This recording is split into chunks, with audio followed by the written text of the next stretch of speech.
প্রবাস বিষয়ক উপদেষ্টা, এছাড়াও তার অনেক পরিচয় রয়েছে। আমি তার যে পরিচয়টা দিতে একটা আলাদা রকম শ্লাঘা অনুভব করি, সেটি হচ্ছে যে তিনি এক সময়ের দুধে সাংবাদিক। আমি তার সাংবাদিকতা বা তার রিপোর্টিং বিচিত্রাকালীন সময়, তার সেই সময়গুলির কথা আমরা মনে করতে পারি। আমরা যে কয়জন সাংবাদিকতার হিরো দেখেছি তার মধ্যে তিনি একজন। পরে তিনি কলাম লেখক হয়েছেন, শিক্ষক হয়েছেন, রিপোর্টিংয়ের সেই ধারা থেকে সরে আসছেন। তবু প্রফেসর আসিফ নজরুল, আপনাকে স্বাগত জানাই। অনেক পরিচয় আপনার এবং অনেকদিন পরে আপনার সাথে দেখা হলো। ধন্যবাদ। ধন্যবাদ খালেদ, ধন্যবাদ। তবে প্রফেসর আসিফ নজরুল, আমরা প্রথমে আপনাকে একটু, আমরা আজকে অনেকগুলি বিষয় নিয়ে কথা বলতে চাবো, কারণ আপনি যখন আমাদের এখানে যুক্ত হয়েছেন তখন অনেকগুলি বিষয়, বিশেষ করে আপনি কি করছেন, কি করবেন, সেগুলি নিয়েও অনেকের অনেক কৌতূহল আছে। কিন্তু প্রথমে আমি যেটি জানতে চাইবো যে প্রফেসর ডক্টর মোহাম্মদ ইউনূসের যে সফর, সেই যুক্তরাজ্যে উনি যে সফর করছেন, সেই সফরটিকে কি রাষ্ট্রীয় বা সরকারি সফর বলা যাবে বা বলা হচ্ছে? দেখেন, আমি এই টেকনিক্যালিটির মধ্যে যাব না, তবে আমি জানি এই সফরের অন্যতম উদ্দেশ্য ছিল যে আপনার ব্রিটেনে আমাদের শেখ হাসিনা গভর্নমেন্টের যে মন্ত্রীরা ছিল, যে পাওয়ারফুল লোকরা ছিল, এমনকি শেখ হাসিনার পরিবারের সদস্যরা, তাদের যে অবৈধ সম্পদ বিত্ত রয়েছে সেটা ফিরিয়ে আনার ব্যাপারে অগ্রগতি একটা লক্ষ্য ছিল। সেখানে আপনার আমাদের বাংলাদেশে ইনভেস্টমেন্টের ব্যাপারে, আপনার ট্রেডের ব্যাপারে একটা অগ্রগতি অর্জনের প্রচেষ্টা ছিল। এছাড়া আপনার যদি সম্ভবত আপনার এখানে ইউকের যে প্রধানমন্ত্রী আছেন ওনার সাথে দেখা হওয়ার একটা চিন্তাও ছিল আর কি। আর এই সফরগুলো আপনার পররাষ্ট্র মন্ত্রণালয়ের মাধ্যমে সমন্বয় করা হয়। কিন্তু যখন আপনার প্রবাসী কল্যাণ সংক্রান্ত বিষয় থাকে, যেমন ধরেন স্যার যদি মালয়েশিয়া যখন যাবেন তখন উনি আমার সাথে খুব ডিটেইল আলোচনা করবেন, ফলে এটা আমার সাথে খুব বেশি ডিটেইল আলোচনা করা হয়নি। আরেকটা জিনিস আপনি জানেন যে এখানে তারেক রহমান সাহেবের সাথে দেখা হতে পারে, এটা নিয়ে আমাদের বাংলাদেশের প্রতিটা মানুষের মনে আগ্রহ রয়েছে। অবশ্যই গণতন্ত্র মনা যারা মানুষ, তাদের মনের মধ্যে আগ্রহ রয়েছে। সেই সফরটা খুব সম্ভবত হচ্ছে আগামীকাল। কিন্তু স্যার, আমি যেই কারণে এই প্রশ্নটা আসলে করা, যে বাংলাদেশের একজন সরকার প্রধান ইংল্যান্ডে যাচ্ছেন, সরকারি তরফ থেকে তাকে বিমানবন্দরে স্বাগত জানানো হচ্ছে না, প্লাস আমাদের মানে যে প্রেস উইং, সেই প্রেস উইং জানাচ্ছেন যে না, ওই ব্রিটিশ প্রধানমন্ত্রীর সাথে সাক্ষাৎ হওয়ার কথা ছিল কিন্তু তিনি আছেন কানাডায়। পরে আবার বলা হচ্ছে যে না, এটা একটু ভুল হয়েছে। স্যার, পুরো ব্যাপারটা ঠিক পেশাদার মনে হচ্ছে না। এটা কেন এরকম হচ্ছে? মানে আমি কেন এরকম বলতেছি, প্রফেসর আসিফ নজরুল, আমি খেয়াল করেছি যে প্রফেসর ডক্টর মোহাম্মদ ইউনূস যখন সরকার প্রধান ছিলেন না, তিনি যখন সরকার প্রধান না থাকা অবস্থায় বিদেশে যেতেন, এর থেকে বেশি মনোযোগ, এর থেকে বেশি সম্মান তিনি পেতেন। আমি দেখে জেনে বলতেছি, হঠাৎ আমাদের কি হলো? আমি স্যারকে যতটুকু চিনি, ওনার যে সোশ্যাল বিজনেস সামিটটা আছে ওখানে আপনার কয়েকবার আমি স্যারের সফর সঙ্গী ছিলাম। স্যার কিন্তু এয়ারপোর্টে প্রোটোকল পছন্দ করে না। আমাদের এখান থেকে যখন আমরা স্যারকে বিদায় দিই, স্যার চান না একজন উপদেষ্টাও যেন যান। উনি যখন ফিরে আসেন তখন উনি চান না একজন উপদেষ্টাও যেন থাকে। তো উনি যদি চাইতেন বা উনি যদি ওরকম ভাবে এক্সপেক্ট করতেন বা ওইভাবে যদি অ্যারেঞ্জ করা হতো, স্যারের জন্য আপনার বিশিষ্ট ব্যক্তিরা আপনার এয়ারপোর্টে ওয়েট করতো না, এটা আমি বিশ্বাস করি না। আর এখানে একদম মানে পিন পয়েন্টেড করে কি এক্স্যাক্টলি চাওয়া হয়েছিল সেটা আপনি আমার মনে হয় যে পররাষ্ট্র উপদেশ মন্ত্রণালয় আছে, আমাদের প্রেস উইং আছে, ওনারা ব্রিফ করবেন, আপনারা জানতে পারবেন। আচ্ছা, আমি প্রফেসর ডক্টর মোহাম্মদ ইউনূস, আপনি আগেই বলেছেন জনাব তারেক রহমানের সাথে সাক্ষাৎ করার তার কথা আছে, কিন্তু তার আগেও আমরা চ্যাথাম হাউসে যে ইন্টারভিউ দেখলাম, সেই ইন্টারভিউতে দেখলাম যে তিনি বলছেন যে নির্বাচিত সরকার এলে তিনি থাকবেন না, এটা তিনি জোর দিয়ে বলছেন। পাশাপাশি তিনি বলছেন যে তার ক্যাবিনেটে যারা আছেন তারাও কিন্তু থাকবেন না বা আগ্রহ দেখাবেন না। এখানে আমার দুইটা প্রশ্ন আছে আপনার সম্পর্কে। তো আমরা শুনি যে আপনি অলরেডি আমাদের, মানে আমি এখন যে শহরে আছি সেই শহরে বাড়ি কিনছেন, থাকতে শুরু করেছেন, আপনার পরিবার সেখানে থাকছে এবং আপনি যুক্তরাষ্ট্রে সেটেল হবেন, এইগুলি কেউ কেউ আমাকে খুব জোর দিয়েও বলছেন। আপনি যদি একটু বলতেন। আচ্ছা, এটা তো হঠাৎ আকস্মিকভাবে প্রসঙ্গটা এলো, তাও বলছি আপনাকে যে যারা বা যে এই গুজবটা রটিয়েছে যে যুক্তরাষ্ট্রে আমরা বাড়ি কিনেছি, আমার পরিবার চলে গেছে, এবং যারা এগুলি বিশ্বাস করেছেন তাদের কাছে আমি একটা বিনীতভাবে প্রশ্ন করি যে আপনারা যার কথা শুনে বিশ্বাস করেছেন তার কাছে আপনারা কেন জানতে চান না উনি বাড়িটা কোথায় কিনেছে, অ্যাড্রেসটা কোথায়, ওই বাসাটার ছবিটা কোথায়? আপনি আমেরিকাতে আছেন অনেকদিন ধরে, আপনি জানেন আমেরিকায় যদি কেউ কোনো প্রপার্টি ওন করে, ফ্ল্যাট হোক, জমি হোক, আমি বা আমার স্ত্রী বা আমার পরিবারের সদস্য, এটা পাবলিক ডকুমেন্ট। পাবলিক ডকুমেন্ট না হলেও আপনি পেইড যে সার্ভিস প্রোভাইডার আছে তাদের কাছ থেকে যে কোনো ভাবে এটা জানা সম্ভব কিনা বলে। রাইট, সম্ভব, সম্ভব একদমই সম্ভব। তো যারা প্রপার্টি করে লুকানো সম্ভব না স্যার, আমেরিকা প্রপার্টি করে লুকানো সম্ভব না। জি জি, যারা এই মিথ্যা, যারা খালেদ একটা মিনিট, যারা এই মিথ্যাচারটা করেছে এবং যারা এই মিথ্যাচারে বিশ্বাস করেছেন, তাদের কাছে আমার কয়েকটা কথা আছে। আপনারা নিশ্চয়ই জানেন যে কারো সম্পর্কে সম্পূর্ণ মিথ্যাচার করা, চরিত্র হরণ করা, দোষারোপ করা, এটা ইসলামের দৃষ্টিতে মহাপাপ। এবং আপনি এই মহাপাপটা যারা করলো তাদের কাছে এটা প্রমাণ না, যদি আপনি এই মহাপাপীর কথা প্রচার করেন বা শেয়ার করেন, আপনিও মহাপাপ করছেন। ঠিক আছে, আল্লাহর ভয় করেন। আপনাদেরকে আমি গ্যারান্টি দিচ্ছি যে আমেরিকাতে আমার কোনো প্রপার্টি নাই, আমেরিকাতে আমার পরিবারের কারো কোনো প্রপার্টি নাই, আমাদের কোনো ব্যাংক অ্যাকাউন্ট নাই, কিচ্ছু নাই। কিন্তু আপনাদের কাছে আমার এক্সপেকটেশন হচ্ছে যে বা যারা এই মিথ্যাটা রটিয়েছে তাদেরকে বলবেন প্রমাণ দিতে, 1 নাম্বার। 2 নাম্বার হচ্ছে, বাংলাদেশে তো আমার বাচ্চারা স্কুলে পড়ে, ঠিক আছে, সেই স্কুলে যারা সহপাঠী আছে, টিচার আছে, তারপর আমার স্ত্রী এক জায়গায় অত্যন্ত প্রসিদ্ধ একটা জায়গায় 6 বছর যাবত ইকোনমিস্ট হিসেবে কাজ করে।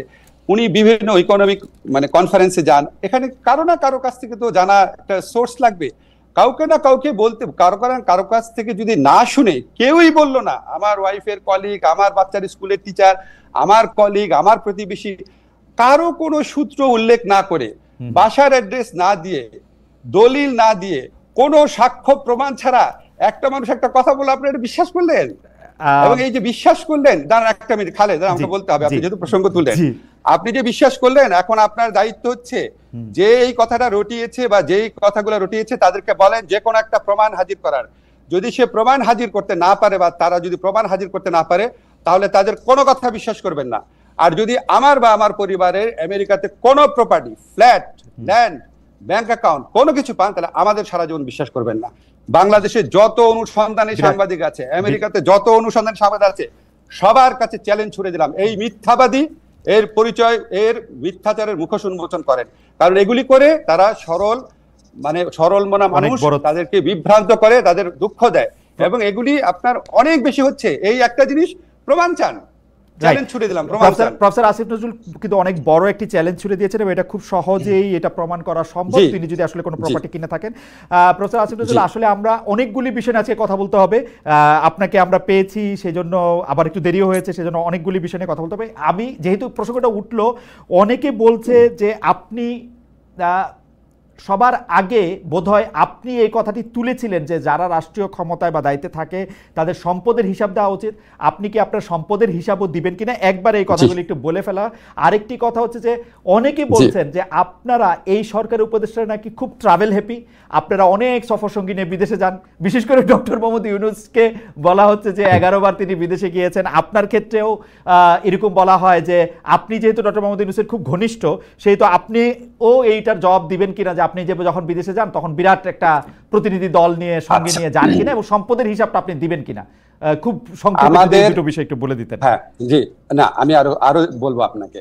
আমাদের সবার সম্পত্তির হিসাব ক্যাবিনেট ডিভিশনে দেওয়া আছে। আমি মনে করি তাদের এটা অবিলম্বে প্রকাশ করা উচিত। আমরা প্রকাশ করার জন্যই দিয়েছি প্রত্যেক উপদেষ্টা। সেকেন্ড হচ্ছে বিদেশ সফরের ক্ষেত্রে আমার জবাব আমি দিব। আমি যখন জেনেভাতে আইএলওর কনফারেন্সে গিয়েছিলাম, যেখানে স্থানীয় আওয়ামী লীগরা আমাকে অপদস্থ করার চেষ্টা করেছিল, সেখানে আমি একজনও সফর সঙ্গী নেই নাই। আমার সাথে অন্য একজন উপদেষ্টা ছিলেন, উনি নিয়েছিলেন। আমি আমার পিএস, আমার মন্ত্রণালয়ের একটা মানুষকেও নেই নাই। ঠিক আছে, আমি যখন বিদেশে যাই তখন আমার মন্ত্রণালয়ের সর্বোচ্চ 2 জন লোক গিয়েছিল আমার সাথে, এক্সট্রা 2 জন লোক একটা সফরে। সেটা হচ্ছে ওখান থেকে আমন্ত্রণ করা হয়েছিল দেখে। আমি যে সফরগুলোতে গিয়েছিলাম, একটা হচ্ছে আইএলওতে জবাবদিহি করার জন্য বাংলাদেশের জন্য, আর একটা হচ্ছে আবার গিয়েছিলাম হিউম্যান রাইটস কাউন্সিলে বাংলাদেশের পক্ষ থেকে জবাব দেওয়ার জন্য। এটা আমার ম্যান্ডেটরি।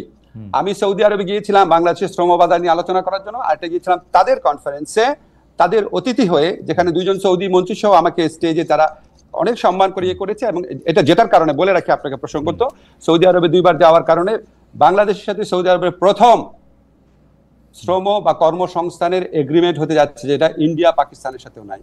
আর আমি গিয়েছিলাম মালয়েশিয়াতে, সেখানে আমার সফর সঙ্গী ছিল 1 জন, সেখানে সফর সঙ্গী ছিল 2 জন, মালয়েশিয়াতে 2 জন, সর্বোচ্চ 2 জন, এবং কোন কোন ক্ষেত্রে আমার কোনো সফর সঙ্গী ছিল না। তার মানে আপনি আগে থেকে বলছেন সেটি আপনি পালন করছেন। আপনি যদি অবশ্যই পরিষ্কার করে বললেন যে এটা আসলে ক্যাবিনেটে দেওয়া আছে এবং এটা পাবলিক করা হবে যে কোনো সময়, রাইট?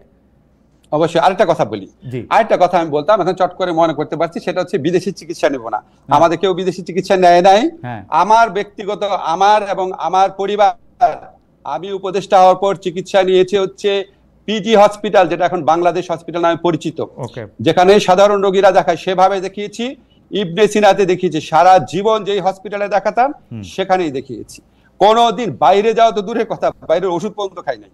ওকে, প্রফেসর নজরুল, আমরা একদম এর পরের যে আবার প্রসঙ্গটি যেতে চাই সেটি আবার লন্ডনে প্রফেসর ডক্টর মোহাম্মদ ইউনূস আমাদেরকে মানে একটা প্রশ্নের জবাবে উনি এরকম সংস্কারের বিষয়টি কেন নির্বাচিত প্রতিনিধিদের কাছে ছাড়ছেন না বা ছাড়া হইতেছে না, এরকম একটা প্রশ্নের জবাবের এক পর্যায়ে তিনি বলছেন ভোটাররা আসলে কার কি বক্তব্য আছে, কি আছে সেগুলি জানতে চায় না, তারা শুধু বুঝতে চায় কে তাকে বেশি টাকা দেবে তাকেই ভোটটা দেয়। স্যার, আপনি এইটা দেখছেন কি না, যে এইটা কিন্তু আসলে সত্যি সত্যি ডক্টর মোহাম্মদ ইউনূস বলছে, টু মাই আটার সারপ্রাইজ। আপনার মন্তব্য একটু শুনতে চাই। না, এটার মধ্যে আমি একটু যোগ করে রাখি স্যার, যে আমার কাছে মনে হয় কিন্তু তিনি মিথ্যা বলেন নাই, কিন্তু কথাটা একটু হাসিনা-এস্ক হয়েছে, শেখ হাসিনার মতো হয়েছে। না, আমি আপনাকে বলি, স্যারের কথাটা সীমিত ক্ষেত্রে সত্যি, কোন ভোটারের ক্ষেত্রে এটা সত্যি, কিন্তু সিংহভাগ ভোটারের ক্ষেত্রে এটা সত্যি না। যদি শুধু টাকা দিয়েই ভোট কেনা যেত, তাহলে তো আওয়ামী লীগ আপনার 2018 সনে কিনেই ভোট করতে পারতো, এই রাতের ভোট তো করতে হতো না। যদি টাকা দিয়েই ভোট করা যেত, তাহলে তো 2014 আর 2024 এই নির্বাচনী নাটক আওয়ামী লীগকে করতে হতো না, কারণ কে না জানে সবচেয়ে বেশি টাকা আওয়ামী লীগের হাতে আছে। স্যার তো সীমিত ক্ষেত্রে বলেছে, সীমিত ক্ষেত্রে কোনো ভোটারকে হয়তো করা যায়, ভোট ব্যাংক আছে আমাদের এখানে, আপনি জানেন তো সত্যি, সেটাকে হয়তো একটু স্যার জেনারেলাইজ করে ফেলেছে, এটা হয়তো একটুখানি আপনার কনফিউশনে তৈরি করেছে। আরেকটি বিষয় আপনার সাথে নামের সাথে জড়িত, কিন্তু আমি বিষয়টাকে আরেকটু অন্যভাবে প্রশ্ন করতে চাই। আমরা দেখেছি যে গত সরকার ক্ষমতাচ্যুত হওয়ার পরে আমরা ভারতের সাথে বিভিন্ন বিষয়ের যে চুক্তিগুলি রয়েছে সেই চুক্তিগুলি জনসমক্ষে আসবে, সেটা আমরা চেয়েছিলাম, অনেকে চেয়েছিল যে সেই চুক্তিগুলি বাতিলও করা হবে, কিন্তু সেই চুক্তিগুলি বাতিল করা হয়েছে বলে একটিও আমি শুনি নাই, জনসমক্ষেও আসে না। এটার কারণ কি? অনেকে বলে থাকেন এর জন্য নাকি আপনি একজন নিয়ামক, কারণ আপনি ভারতের একজন পরীক্ষিত বন্ধু। আমি স্যার আপনাকে দালাল শব্দটি বলতে পারলাম না, কিন্তু অনেকে এটাও বলে। যাই হোক খালেদ, আমি আপনাকে জিজ্ঞেস করি, আপনি কি 15 বছর এই কথাটা শুনেছেন যে আমি পাকিস্তানের দালাল? শুনেছি, আইএসআই এর এজেন্ট, প্রচন্ড ভাবে শুনেছেন না? আমি রাজাকার, ছাত্রলীগ মিছিল করেছে আমাকে ধাওয়া করে পাকিস্তানে পাঠিয়ে দিবে, অনেকবার তো শুনেছেন অনেক কিছু। হ্যাঁ, তো এখন বললাম যে এটা তো আপনার কিছু মানুষ এত সরল প্রকৃতি, তাদের কোনো একটা মানুষ অন্য একটা কিছু বললো সাথে সাথে বিশ্বাস করা শুরু করে, আমাদের বৈশিষ্ট্য। কিন্তু বাংলাদেশের ম্যাক্সিমাম মানুষের বুদ্ধিমত্তা অত্যন্ত প্রখর, তারা এইসব প্রচারণায় কান দেয় না। আপনার নিশ্চয়ই মনে আছে, আমি ক্ষমতাসীন হওয়ার পর আমাদের এই সরকার দায়িত্বে আসার পর, আমার দায়িত্বে আসার পর ভারতীয় পত্রপত্রিকায় বরং আমাকে নিয়ে অপপ্রচার করা হয়েছে, যে লস্করে তৈয়বার জিনিসটা সম্পূর্ণ অপপ্রচার, কি জঘন্য অপপ্রচার করা হয়েছে। তো এটা আপনার এতই হাস্যকর।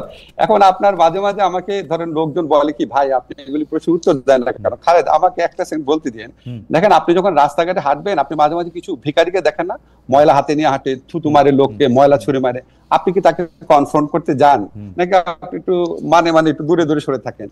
তো এই সমস্ত কথাবার্তা যারা বলে তাদেরকে আমি ওই ধরনের আবর্জনা ছুঁড়ে মারা, যে নোংরা যা থাকা, যে আপনার যে লোক আছে রাস্তার মধ্যে, মানে আমার কাছে মনে হয় কি, যে বাংলাদেশের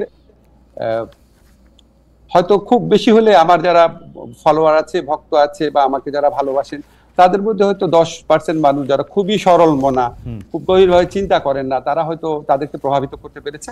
কিন্তু 90% মানুষের মনে এগুলি হাস্যরস ছাড়া কিছু উদ্রেক করে না।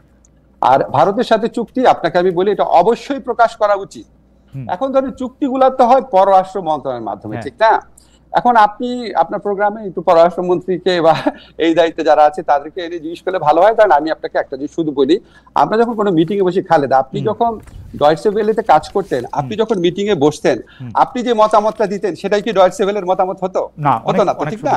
এখন আমার মতামত আমি দিব, একজনের মতামত আর দিবে, অনেক সময় হতো না। তো আমি আপনাকে একটা জিনিস একটু ব্যাখ্যা করে বলি। ধরেন আমি যখন ঢাকা ইউনিভার্সিটির টিচার ছিলাম, আমাদের 2-1 শিক্ষক ছিলেন ফাঁকিবাজ, ক্লাস নিতেন না। 2-1 শিক্ষক ছিলেন খাতা অনেক দেরি করে দিতেন, ঠিক আছে? তো এটা কিন্তু আমরা একাডেমিক কমিটি মিটিং এ প্রতিবারই সবচেয়ে বেশি এগুলি নিয়ে আমি সোচ্চার ছিলাম, কিন্তু আলটিমেটলি দেখা যেত ডিসিশন হতো না। কেউ কেউ বলতো থাক, এত করা হওয়ার কি দরকার, থাক আমাদের ডিপার্টমেন্টে বদনাম হবে, থাক, এরকম করে কোনো ব্যবস্থাই নেওয়া হতো না। কিন্তু আমি তো বলে যেতাম, এখন ব্যবস্থা যে নেওয়া হতো যে না আমার ডিপার্টমেন্টে কোনো ফল্টের জন্য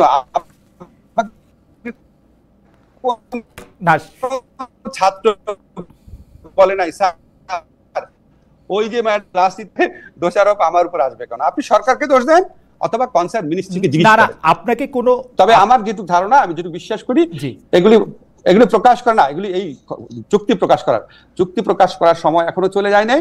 আপনাকে শুধু একটা জিনিস বলি, আমরা এই সরকারে আমরা দায়িত্ব গ্রহণ করার পর একটা কাজ করেছি যেটা ভারত কখনোই চায় নাই, সেটা হচ্ছে আমাদের ইউএনইসি যে কনভেনশন আছে, ওয়াটার কনভেনশন, যেটা আমাদের আন্তর্জাতিক নদীর প্রবাহে আমাদের স্বার্থ রক্ষার ক্ষেত্রে বিরাট ভূমিকা রাখবে, সেটা আমরা র্যাটিফাই করেছি, এক্সিড করেছি, অনুসমর্থন করেছি। এটা আমরা খুব শীঘ্রই আপনি ঘটা করে জানবেন। এই সমস্ত আপনার দেশের স্বার্থ রক্ষা করার জন্য আন্তর্জাতিক চুক্তি সেগুলো আমরা করে যাচ্ছি।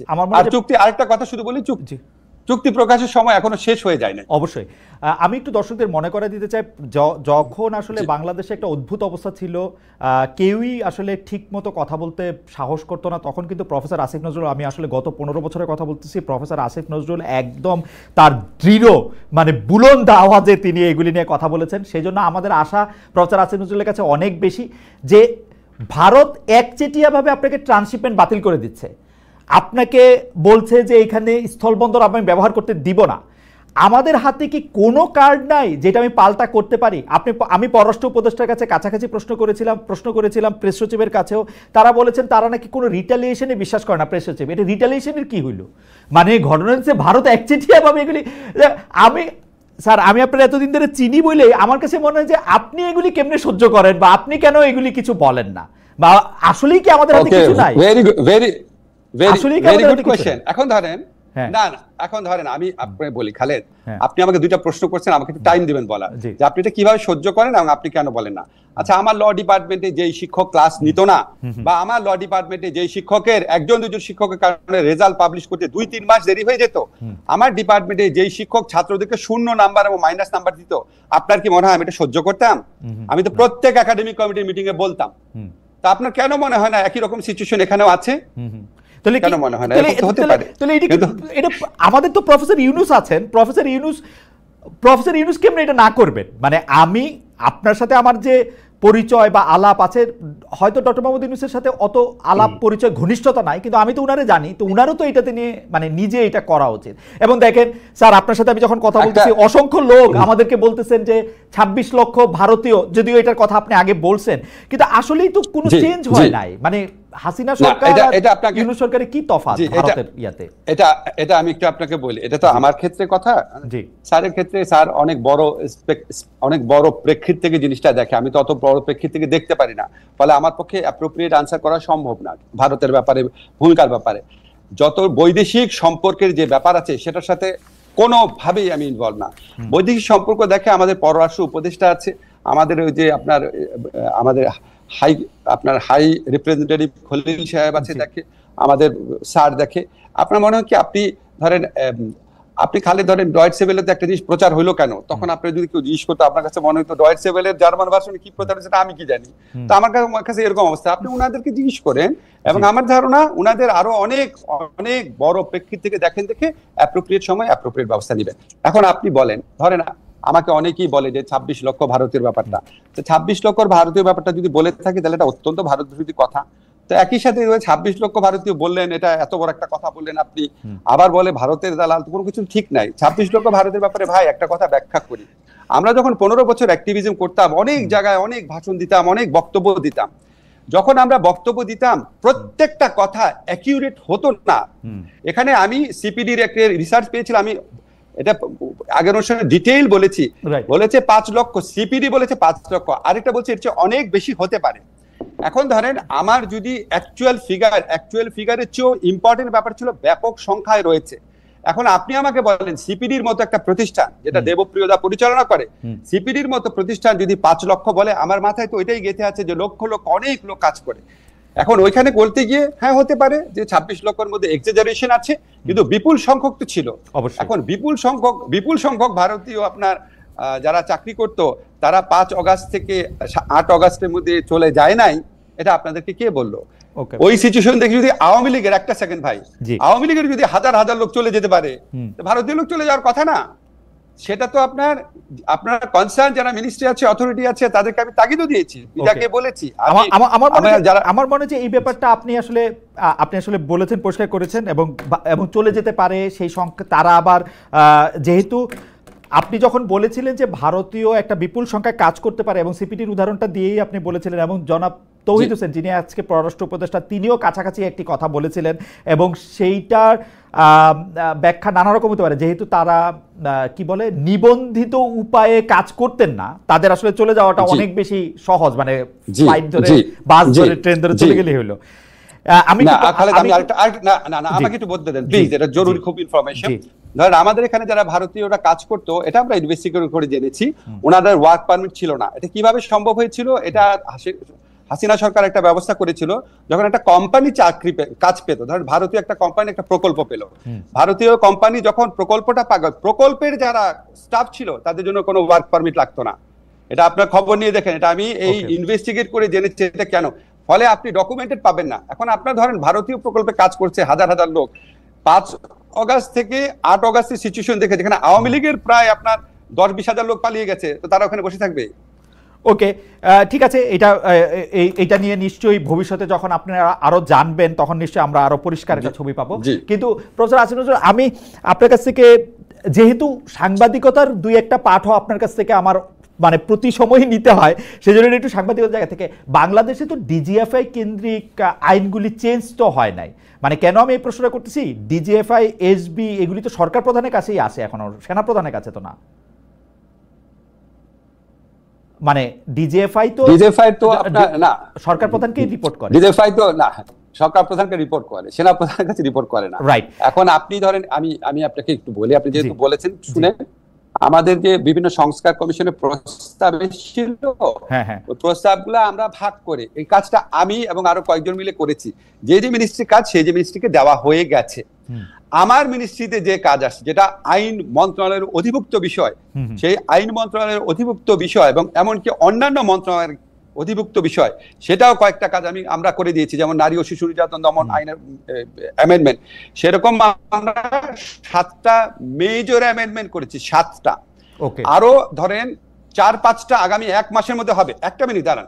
এখন অন্য মন্ত্রণালয় কেন করছে না বা কোথায় বাধা আছে, ভাই তাদের জিজ্ঞেস করেন। এখন আমি পড়াতাম ঢাকা বিশ্ববিদ্যালয়ে, দাঁড়ান, আমি ঢাকা বিশ্ববিদ্যালয়ে পড়াবো এনভায়রনমেন্টাল ল। এখন কনস্টিটিউশন ল যে পড়াচ্ছে, সে খারাপ পড়াচ্ছে কেন, সেটাকে আমাকে কেউ জিজ্ঞেস করতো না? তো কমন সেন্সের ব্যাপার। এখন আপনি ধরেন লিভারপুলের কোচ, লিভারপুল টিম খারাপ খেলছে, এখন আপনি এটা কি ম্যানচেস্টার ইউনাইটেড কোচকে জিজ্ঞেস করেন, ভাই লিভারপুল খারাপ খেলতেছে কেন? তাদের জিজ্ঞেস করেন না। না না প্রফেসর নজরুল, আমার প্রশ্নটা আসলে এটা না, মানে আমার এইটাও একটু পরিষ্কার হওয়ার দরকার ছিল যে এই সরকারের সময় কোনো চেঞ্জ আসছে কিনা, যাতে director general of forces intelligence এখন সরকার প্রধানকে রিপোর্ট না করে আর কাউকে রিপোর্ট করে কিনা।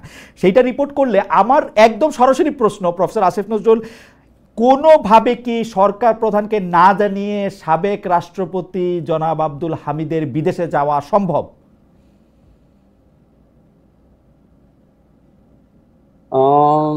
সম্ভব। সরকার প্রধান না জেনে নরমাল, হ্যাঁ সম্ভব। আমি আপনাকে বলি, নরমাল একটা সরকার ব্যবস্থা অনেক ক্লিয়ার চেইন অফ কমান্ড, অনেক কোঅর্ডিনেশন, অনেক প্রেডিক্টেবল ডিফাইন্ড রোল থাকে। আমাদের মতো একটা সরকারে এই জিনিসগুলোর কিছুটা ঘাটতি থাকা স্বাভাবিক, অস্বাভাবিক না। আপনি বিপ্লব উত্তর বা গণ অভ্যুত্থান উত্তর যে কোনো সরকার ব্যবস্থার মধ্যে এটার ছায়া দেখবেন। আপনি দেখবেন বাংলাদেশ স্বাধীন হওয়ার পর যে সরকার গঠিত হয়েছিল, সেখানেও কিন্তু অনেক আক্ষেপ থাকতো। সর্ব ক্ষমতাধর অধিকারী জিনিস, উনি বলতো আমার কম্বলটাকে নিয়ে গেল, মানে উনারও একটা অসহায়ত্ব প্রকাশ পেত। খেয়াল করে দেখেন, এটা একটা নর্মাল পিরিয়ড না, এটা একটা ট্রানজিশনাল পিরিয়ড। ট্রানজিশনাল পিরিয়ডে অনেক কিছু হয় যেটা খুব ব্যাকরণ মতো হয় না। এটা আমার জীবনে একটা অদ্ভুত অভিজ্ঞতা, সত্যি অন্যরকম। এখানে কোনো কিছু ডিফাইন না, এবং প্রতিষ্ঠানগুলা ভেঙে পড়েছিল, প্রতিষ্ঠানগুলার মরাল স্ট্রেংথ ডিস্ট্রয়েড হয়ে গিয়েছিল। এবং আপনি ধরেন, আমি একটু জাস্টিস করে বলি, অন্যান্য মন্ত্রণালয়ের ব্যাপারে অন্যান্য মন্ত্রণালয় কি কাজ করছে আপনার ওনারাও হয়তো অনেক কাজ করে, হয়তো সংস্কারের ক্ষেত্রে কম কাজ করছে, কিন্তু ডে টু ডে কাজ অনেক বেশি করছে। হয়তো আপনার ডে টু ডে কাজ কম করছে, সংস্কার বেশি করছে। আপনারা যখন একটা প্রোগ্রাম করবেন, আপনারা সিরিজ করেন, আমি আপনাদের একটা আইডিয়া দিই। ধরেন আমাদের সরকারের তো 50% সময় পার হয়ে গেছে, আপনি এটা 10 মিনিটের প্রোগ্রাম করেন, প্রত্যেকটা মন্ত্রীকে জিজ্ঞেস করেন যে ভাই আপনি এই যে 10 মাস হলো 50% সময় চলে গেছে, আপনারা কি করেছেন? আপনি একটু বলে দিন যাতে সবাই আমার কথা মানে মতো শুনে আর কি। কিন্তু প্রফেসর আসিফ নজরুল, আপনি একটা জিনিস খেয়াল করে দেখেন যে 3 সদস্যের একটা তদন্ত কমিটি, খুবই উচ্চ পর্যায়ের, এটা কমিটি না, এটা কমিশন গঠন করা হয়েছে, কিভাবে উনি চলে গেলেন এতে মনে হয় না যে মানে কেউ কোনো কিছু দেখে নাই, কারোই কোনো কিছু জানা নাই, অথচ মেশিন রিডেবল পাসপোর্টে এখন আমি বাইরে গেলেও আমাকে কিন্তু ইন্সপেক্টর সাহেব অনেকগুলি প্রশ্ন করেন। হামিদ সাহেবকে কি সেই প্রশ্নগুলি করা হয় নাই? উনার পুরো আমল নামা সেই স্ক্রিনে থাকে, এটা সম্ভব? আপনি খালেদ, আপনি এবং এই সরকারের বাইরে যারা আছে তারা প্রত্যেকে আমার চেয়ে অনেক সুখী, ইন এ সেন্স আপনাদের মনে প্রশ্ন আসলে আপনার প্রশ্নটা করতে পারেন, কিন্তু ধরেন আপনি যখন একটা সরকার কাঠামো থাকবেন, আপনি প্রশ্ন আসলেও সেটা আমার মনে হয় সীমিত জায়গাতে, আমার মনে হয় এটা পরিষ্কার।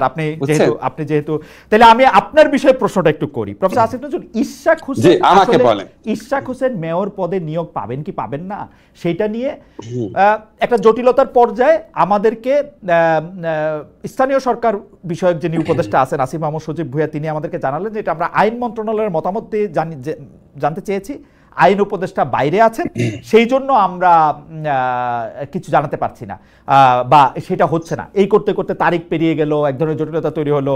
কিন্তু আমাদেরকে কেউ কেউ বলছেন ইশরাক সাহেবকে যে মেয়র পদে বসতে দেয়া হবে না, এটা নাকি আপনি এপ্রিলের মাঝামাঝি সময়, মানে যখন নির্বাচন কমিশনের সিদ্ধান্ত দিয়েছে তখনই নাকি আপনি ঠিক করেছেন যে এটা তাকে বসতে দেওয়া হবে না, এবং পুরো প্লটটা আপনার করা, এবং আপনি বিদেশে চলে যাবেন যাতে আপনি জবাবটা না দিতে হয়। প্লটটা কি আমি বিএনপির বিপক্ষে করেছিলাম? জি, আপনি বিএনপির বিপক্ষে করেছেন। বিএনপির বিপক্ষে। ও গুড গুড, আমি তো সারাক্ষণ শুনি আমি বিএনপির পক্ষে কাজ করি, এইটা বিপক্ষে করেছেন কেন জানি।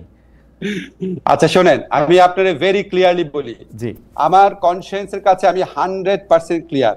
ইশরাকের যে জাজমেন্টটা ছিল বিচারিক আদালতে সেটা ত্রুটিপূর্ণ ছিল। আমাদের হাইকোর্টের জাজমেন্ট আছে, ইলেকশন পিটিশন হচ্ছে কোয়াসি সিভিল ম্যাটারে পিটিশন চেঞ্জ করা যায় না। এই যে রায়টা, এই রায়টা রিপোর্টেড না, সেই জন্য অনেকের হয়তো নজরে পড়ে না। রিপোর্টেড কেস সবার নজরে পড়ে। এখন বিচারিক আদালত যখন এই রায়টা দিয়েছে, রায়টা ত্রুটিপূর্ণ ছিল, কারণ ইশরাক সাহেব উনি প্লেন চেঞ্জ করেছিলেন। এখন প্লেন চেঞ্জ করে প্রথমে উনি নির্বাচন বাতিল চেয়েছেন, পরে প্লেন চেঞ্জ করে উনি ওনাকে নির্বাচিত করতে বলেছেন। এখন যখন এরকম সিচুয়েশন হয়েছে তখন অবভিয়াসলি এটা একটা পক্ষ ছিল নির্বাচন কমিশন। নির্বাচন কমিশন একটা সাংবিধানিক প্রতিষ্ঠান। নির্বাচন কমিশনের উচিত ছিল এটা আপিল করা। নির্বাচন কমিশন এটা আমার উপর ঠেলে দিয়েছে, মানে আমি এতই কাঁচা প্লেয়ার যে সে তার দায়িত্ব পালন করবে না, এটা শিল্ড হিসাবে আমি কাজ করব। এটা নির্বাচন কমিশনের সাংবিধানিক দায়িত্ব ছিল, এটা প্রধান বিচারপতির নেতৃত্বে আপিলের ডিভিশনে বলেছে। তো উনি উনার দায়িত্ব পালন না করার শিল্ড হিসাবে আমাকে ব্যবহার করতে চেয়েছে। আমি কোনো রিপ্লাই দেই নাই, কারণ এটা আপনার দায়িত্ব, আপনার দায়িত্ব আপনি পালন করবেন। এখন ধরেন আমি বললাম কি যে আমি ঢাকার জেলা জজকে কি পরিবর্তন করব, এটা আমি সমাজ কল্যাণ মন্ত্রী সার্বিনা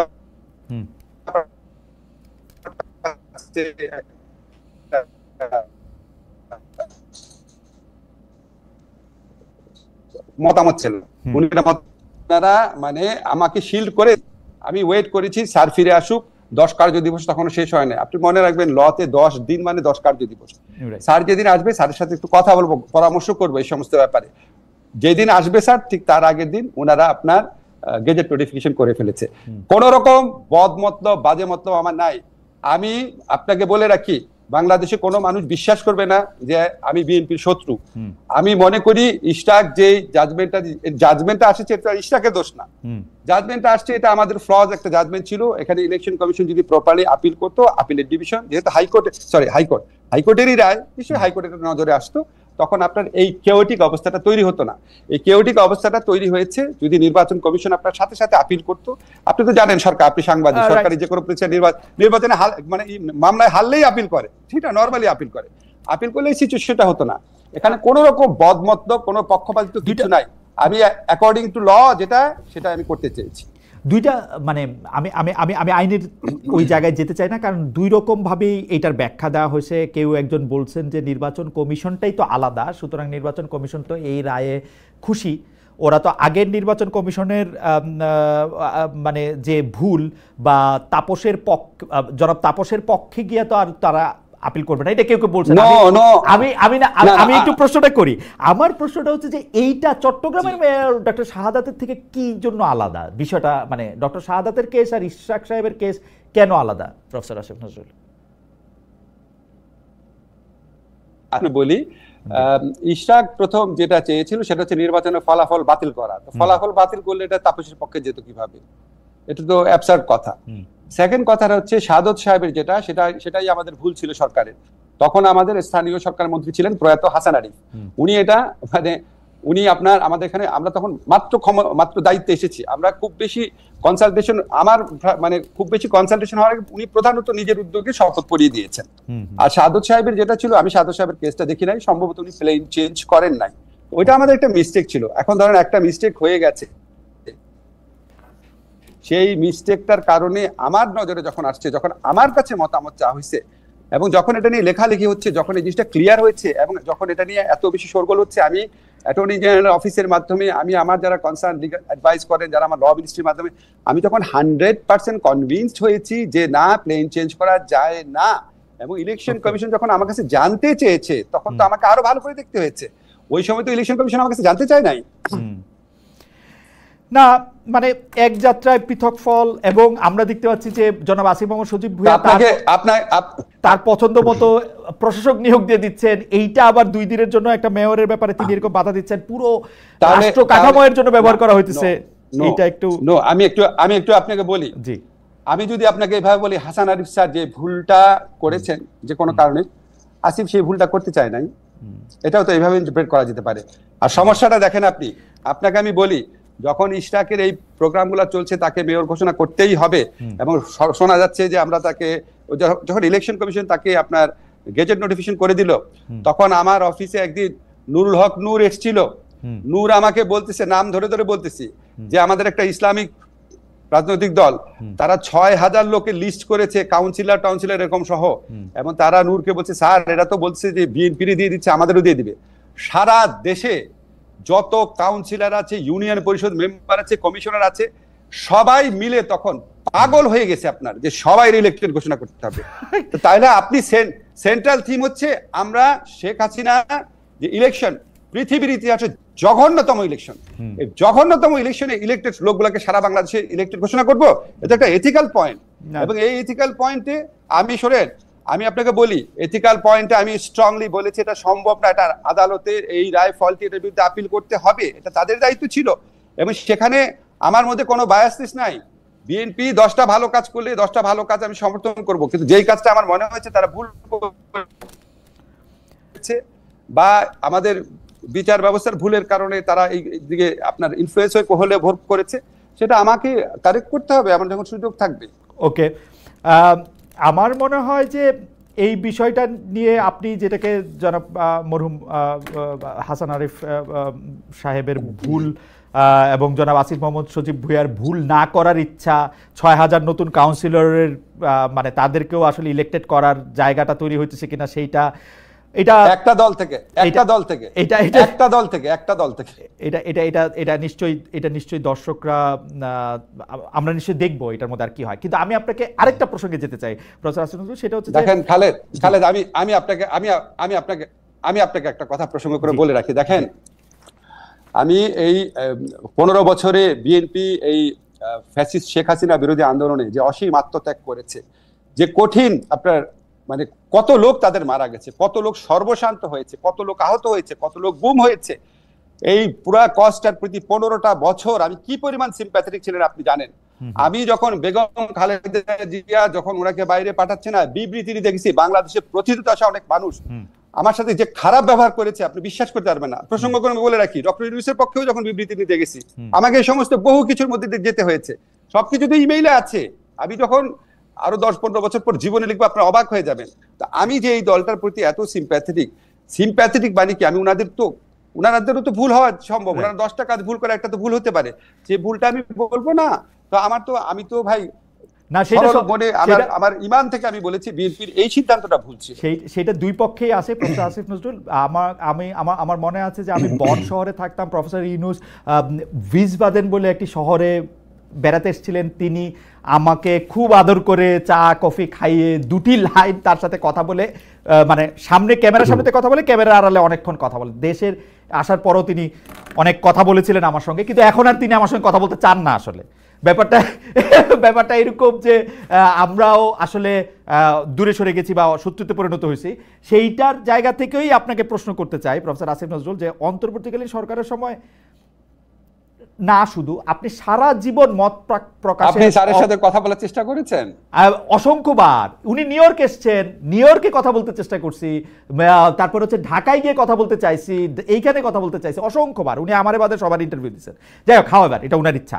কিন্তু আমি স্যারকে জিজ্ঞেস করব। আচ্ছা স্যার, আমি আপনাকে জিজ্ঞেস করি যে আপনি কিন্তু একটা বিষয়ে আপনার কনসিস্টেন্সি অসাধারণ, মানে সেটা কোনোভাবে আপনাকে আমি হিলতে দেখি নাই গত 30 বছরে। সেটা হচ্ছে অবাধ মত প্রকাশের স্বাধীনতা। এমনকি আপনাকে গালি দিলেও, মিথ্যা কথা বললেও আপনি কিন্তু তার মুখ বন্ধ করার উপায় না।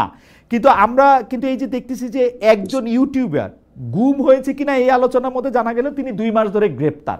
সাব্বির না কি নাম, তিনি জননিরাপদ, সাব্বির নাম, সরি আমি সাব্বির না কি নাম না, তিনি নাম হচ্ছে মোহাম্মদ সাব্বির সরকার।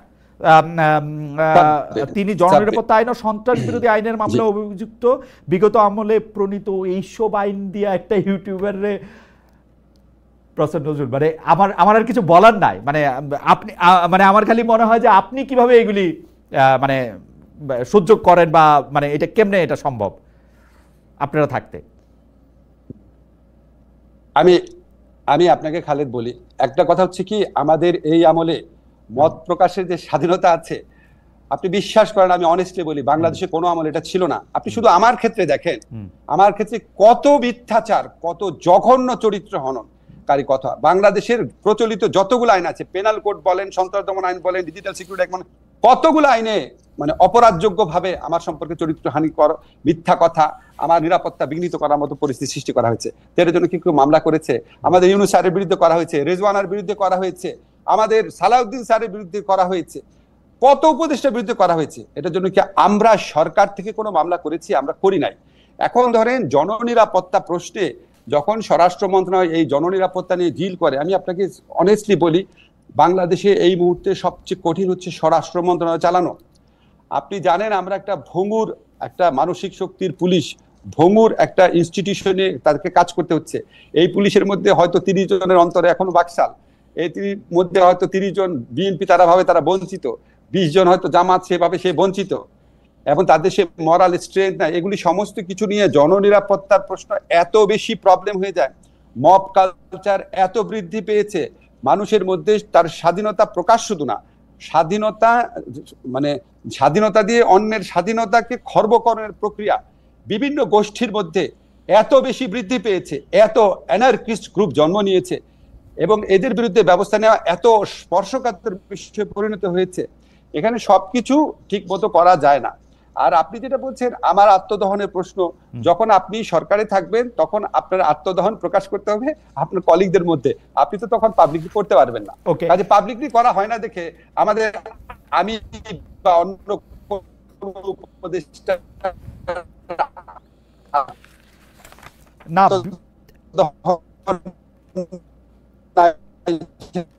ভাববেন না। আমি আমি আমি এই প্রসঙ্গে আমার মন্তব্যটা করার আগে আমি একটু মানে একটু জরিপের করছিলাম, সেটার মধ্যে জানতে চেয়েছিলাম দর্শকদের কাছে যে লন্ডনে প্রধান উপদেষ্টা, জি জি শোনা যাচ্ছে, আমরা শুনতে পাচ্ছি আপনাকে, আপনি কি আমাদের শুনতে পাচ্ছেন? জি আচ্ছা, আমি একটু জরিপের ব্যাপারটা বলি যে আমরা প্রশ্ন করেছিলাম লন্ডনে প্রধান উপদেষ্টা ডক্টর মোহাম্মদ ইউনূসের সঙ্গে বিএনপির ভারপ্রাপ্ত চেয়ারম্যান জনাব তারেক রহমানের বৈঠক হবে। প্রিয় দর্শক, এর মাধ্যমে নির্বাচন নিয়ে মতবিরোধ দূর হবে কিনা? শতকরা 64% দর্শক মনে করছেন যে দূর হবে, শতকরা 36% মনে করছেন দূর হবে না। 31,000 দর্শক ভোট দিয়েছেন। প্রফেসর আসিফ নজরুল, আপনি যেটি বলছিলেন যে আসলে এই সময়ে এসে আইনের শাসন প্রতিষ্ঠা করার ক্ষেত্রে এবং ন্যায় বিচার প্রতিষ্ঠা করার ক্ষেত্রে আসলে অনেকগুলি চ্যালেঞ্জ রয়েছে, কিন্তু আপনারা কিন্তু এই সরকার কিন্তু একটি জনতুষ্টিমূলক সরকারি মোরললেস, কারণ আমরা দেখতে পাচ্ছি যে জনতার মধ্যে থেকে যেই কথাটা উঠতে থাকে বা যেই দাবিটা সামনে আসে সেই দাবিটার ক্ষেত্রে আপনারা কি বলবো যে মানে একটা হার স্বীকারই করেন। এই সাব্বিরের গ্রেফতারটার ক্ষেত্রে আমি দেখতে পাচ্ছি যে তিনি আসলে যেটি করতেন সেটি হলো সরকারের সমালোচনা করতেন, ডক্টর মোহাম্মদ ইউনূসের সমালোচনা করতেন, একদমই মানে শেখ হাসিনাকে সমালোচনা করার ফলে মুশতাক, তারপরে হচ্ছে যে ওগুলি আমাকে মনে করাইছে আরেকটু বেশি সময় থাকলে মানে শেখ হাসিনার থেকে তো আপনারা একটু ভালো স্যার, তো একটু ভালো হচ্ছেন আর কি স্যার, মানে কিন্তু কিন্তু এটা ডিগ্রিতে তফাৎ, বৈশিষ্ট্যে না স্যার। খালেদ আমি একটু বলি, হ্যাঁ আমি কিন্তু সাব্বিরের কেসটা পুরোপুরি জানি না, এক্স্যাক্টলি সাব্বির কি লিখেছে জানি না, ফলে আপনি যেটা বলছেন না হয়তো আমি আপনাকে প্রপারলি উত্তর দিতে পারছি না। কিন্তু আমি আপনাকে বলি, আমার ফেসবুক ফ্রেন্ডদের মধ্যে যারা ঢাকা টিচার আছেন, সাংবাদিক আছেন, তারা ডক্টর ইউনূসকে যেই ভাষায় যেইভাবে সমালোচনা করে, এটা আপনি শেখ হাসিনার আমলে কল্পনাও করতে পারতেন। এবং আপনি আপনি দেখেন মানে এত বাজে কথা বলেছে, মানে একটা এত বয়স্ক এত সম্মানিত মানুষ সম্পর্কে আপনি যদি এসব ক্লিপ দেখেন, এটা কি কোনো ব্যবস্থা নিচ্ছে? আমরা কি আমাদের বিরুদ্ধে কথা বলেছেন, ব্যবস্থা নিয়েছি? সাব্বিরের কেসটা যেটা আমি পুরো জানি না, উনি ফেসবুকে কি লিখেছে। প্রফেসর আসিফ নজরুল, আপনি শেখ হাসিনার দোর্দণ্ড শাসন আমলে আপনি শেখ হাসিনার উপদেষ্টাদের একজন সালমান এফ রহমান সাহেবের টেলিভিশনে বসে আপনি যেভাবে তার সমালোচনা করেছেন, মানে শুধু আপনাকে এবং নুরুল কবির ভাইকে ধরলে মানে মনে হয় যে বাংলাদেশ ওই সময় অনেক স্বাধীন ছিল, যেই কারণে আবার আলী রিয়াজ স্যার আমাকে বলছে যে আমি ফেসিবাদের পক্ষে কথা বলছি। আমি বলতেছি হচ্ছে যে আপনারা যারা বলতে চাইছেন তারা কিন্তু বলতে পারছেন, মানে হয়তো আপনাদের কিছু তো মানে ক্ষতি তো হইছেই, কিন্তু না খালেদ এক মিনিট, খালেদ জি বলেন। আপনি কিন্তু এই কথা আগেও বলেছেন, আমি ক্লিয়ার করি আপনাকে। আমরা যেটুক বলেছি তার চেয়ে 10 গুণ বেশি বলতে চেয়েছিলাম। আমরা বলতে চেয়েছিলাম শেখ হাসিনা হচ্ছে চোর, শেখ হাসিনা বাংলাদেশের সম্পদ পাচার করছে, তার ছেলে হচ্ছে দুর্নীতিবাজ, তার বোন হচ্ছে দুর্নীতিবাজ। আমরা বলতে চেয়েছিলাম ভারতের কাছে দেশ বিক্রি করে দেওয়া হচ্ছে। আমরা বলতে চেয়েছিলাম এই নির্বাচনগুলো করা হচ্ছে, এই ভুয়া নির্বাচন করা হচ্ছে বাংলাদেশকে ভারতের কাছে বেচে দেওয়ার জন্য। আমরা বলতে চেয়েছিলাম বাংলাদেশে একটা ভিনদেশীয় সংস্কৃতি কায়েম করা হচ্ছে, উদ্দেশ্য প্রণোদিত হবে। আমরা বলতে চেয়েছিলাম বাংলাদেশে যারা মুসলমান আছে সত্যিকারে আপনার কোন রকম রাজনীতির সাথে জড়িত না, তাদেরকে জঘন্যভাবে হয়রানি করা হচ্ছে। আমরা এরকম বহু কথা বলতে পারি নাই, যেটা বলেছি সেটা শুনেছেন দেখে আপনার মনে হচ্ছে অনেক, সেটাও শেষের দিকে অনেক কমে গিয়েছিল অনেক। আপনি প্রোগ্রামটা করতেন যখন, তখন প্রথম দিক 2018 পর ক্রমে ক্রমে কমতে আমি তো 2019 পরে চলে আসছি জার্মানিতে। আমি তবে 2018 মানে আমি শুনতে পাই, প্রফেসর আসিফ নজরুল দেখেন আমার শোনাটা কিরকম, আমি শুনতে পাই যে আপনাদেরকে টেলিভিশনে নেয়ার ব্যাপারে নিষেধাজ্ঞা ছিল কোন টেলিভিশনে, কিন্তু আমি যেই শুনেছি যে আপনাকে নিষেধাজ্ঞা, আমি তখনই আপনাকে অনুরোধ করে 3 বার 5 বার 7 বার অনুরোধ করে আপনাকে টিভিতে নিয়ে আসে, আপনার মনে আছে নিশ্চয়ই। আপনি বরং মানে আমি শুনতাম অন্য টেলিভিশন আপনাকে নিতে পারে না, আর আমিও আপনাকে নিতে পারতাম না, আপনাকে অনুরোধ করে আপনি সময় দিতে পারতেন না। আচ্ছা বলি আমি পার্থক্যটা কোথায়। যেমন আমি সবচেয়ে বেশি যেতাম মতিউর রহমান চৌধুরী চ্যানেল আইতে। আপনি জিজ্ঞেস করে দেখেন চ্যানেল আইয়ের শাইখ সিরাজ, উনি যখন আমাকে বললো দেখি না কেন, আমি বললাম আপনারা প্রোগ্রামে ডাকেন না, দেখবো কি হবে। উনি আমাকে কি বলেছে জানেন? বলে আমাদের ঘরের উপর রেখা বন্দুক চালাবেন আর আমরা ঝামেলা পড়বো, আমরা আপনাকে ডাকবো। মানে ডাকার অবস্থা ছিল না। আমাকে জিল্লুর বলেছে ডাকার পর কি খারাপ পরিস্থিতিকে সম্মুখীন হতে হতো। জিল্লুর বলেছে চ্যানেল আই আপনাকে আনার পর আমাকে বলতে হচ্ছে যদি আসিফ নজরুলকে আমি 3 মাস 6 মাস পর আনতে না পারে আমি প্রোগ্রাম করবো না। আমি প্রোগ্রাম করতাম বাংলা ভিশনে সবচেয়ে বেশি। খেয়াল করেন আপনি, একদিনও বাংলা ভিশনে আমাকে নিতে পারে নাই, ভয়ে কাঁপতো তারা। সেখানকার লোকজন বলতো ভাই বাংলা ভিশনে পারবো না। আপনি পেরেছিলেন, মোজাম্মেল বাবু চাইলে মোজাম্মেল বাবু পারতো, অনেকবার বলেছিল যায়নি, কারণ আপনাদের যে টিভি চ্যানেল ছিল তার মালিক ছিল সরকারের অত্যন্ত ক্ষমতাশীল ব্যক্তি, শুধুমাত্র এই কারণে পেরেছিলেন। এটা হচ্ছে আমার ধারণা। আপনি এত সরকার বিরোধী একটা ভয়, সরকারের ক্ষমতাশালী ব্যক্তিরা আরো বেশি চাপ সৃষ্টি করার দরকার ছিল। আমাকে যাই হোক, আমি আর পুরোনো প্রসঙ্গে যাইতে চাই না, কিন্তু তারা শিল, কিন্তু আপনারা আপনি স্বাধীনভাবে প্রোগ্রাম করতে, আমার মনে আছে আসিফ ভাই, সরি আমার মনে আছে আপনি আমার প্রোগ্রামে এসে বলছিলেন প্রধানমন্ত্রী এই কাজটা করছে গাধার মতো, যখন তার না মানে seriously I am telling you, আপনি ইন্ডিপেন্ডেন্ট টেলিভিশনে পয়সা আপনি বলছিলেন যে এটা বলছে গাধার মতো। এক্স্যাক্টলি আমি এক্স্যাক্টলি এইভাবে বলি না, আমি হচ্ছে একদম গাধা ছাড়া তো কেউ এরকম করবে। আচ্ছা যাই হোক, মনে আছে আপনি বলার। যাই হোক, হাওয়েভার আমি এইটার মধ্যে থেকে আসি যে আপনারা খুব পপুলিস্ট সিদ্ধান্ত নিতেছেন কিনা, যে পপুলিস্ট সিদ্ধান্তের মধ্যে মানে জনগণ যে চাইতেছে সেইটাই আপনারা আসলে করতেছেন কিনা।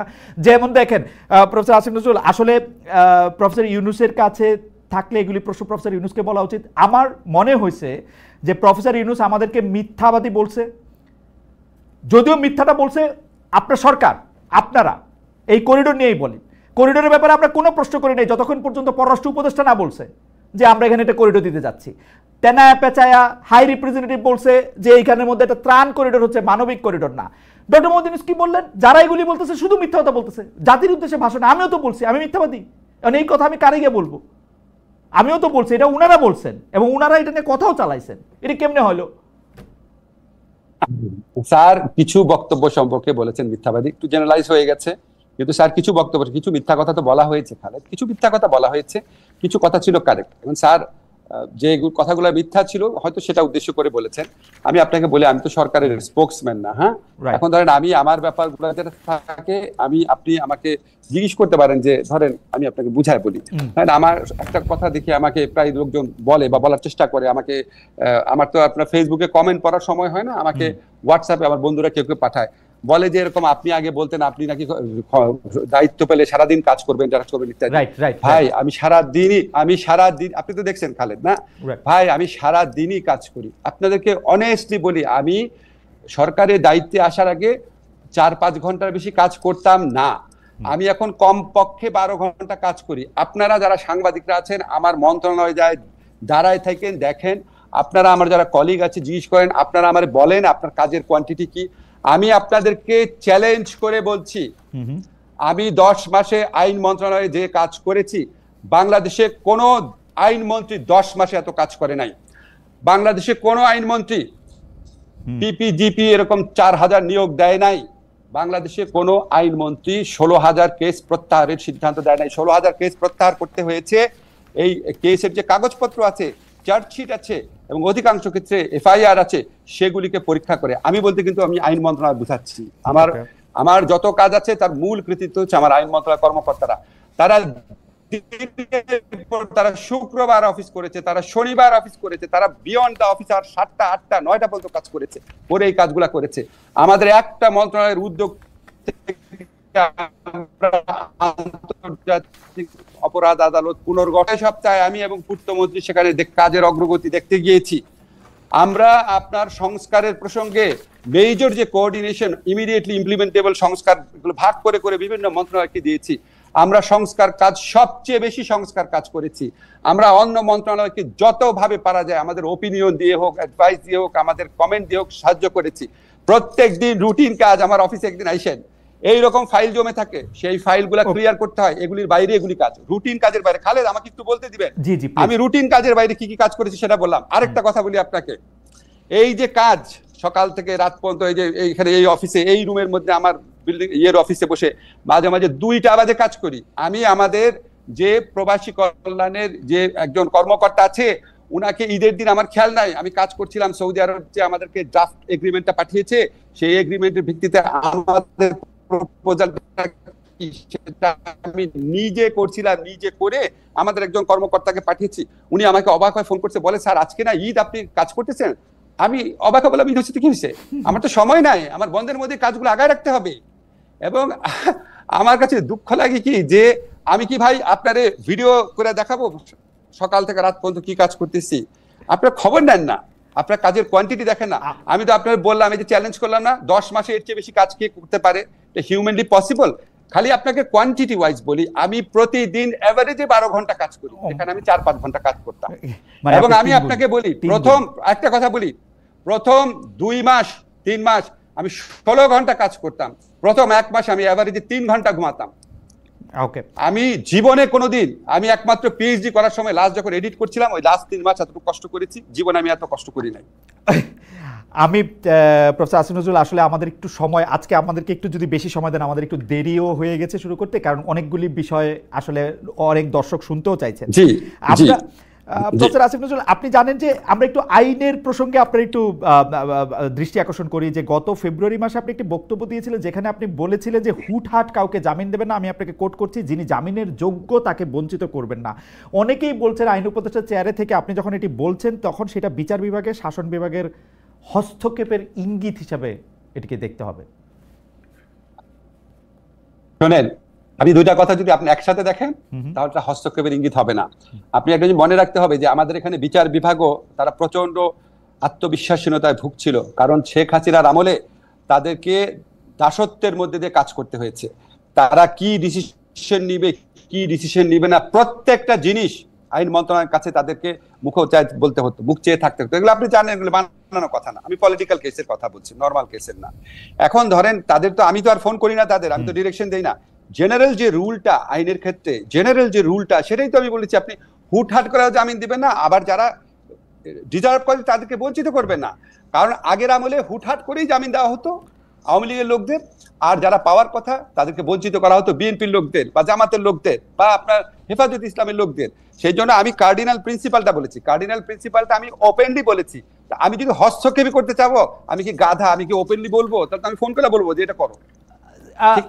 দুইটা বিষয় প্রফেসর আসিফ নজরুল, আপনি আইনের শিক্ষক হওয়ার কারণে জুডিশিয়ারিতে যারা আছে তাদের অনেকেই আপনার ছাত্র, এমনকি উচ্চ আদালতেও আপনার ছাত্রদের মধ্যে অনেকে রয়েছেন।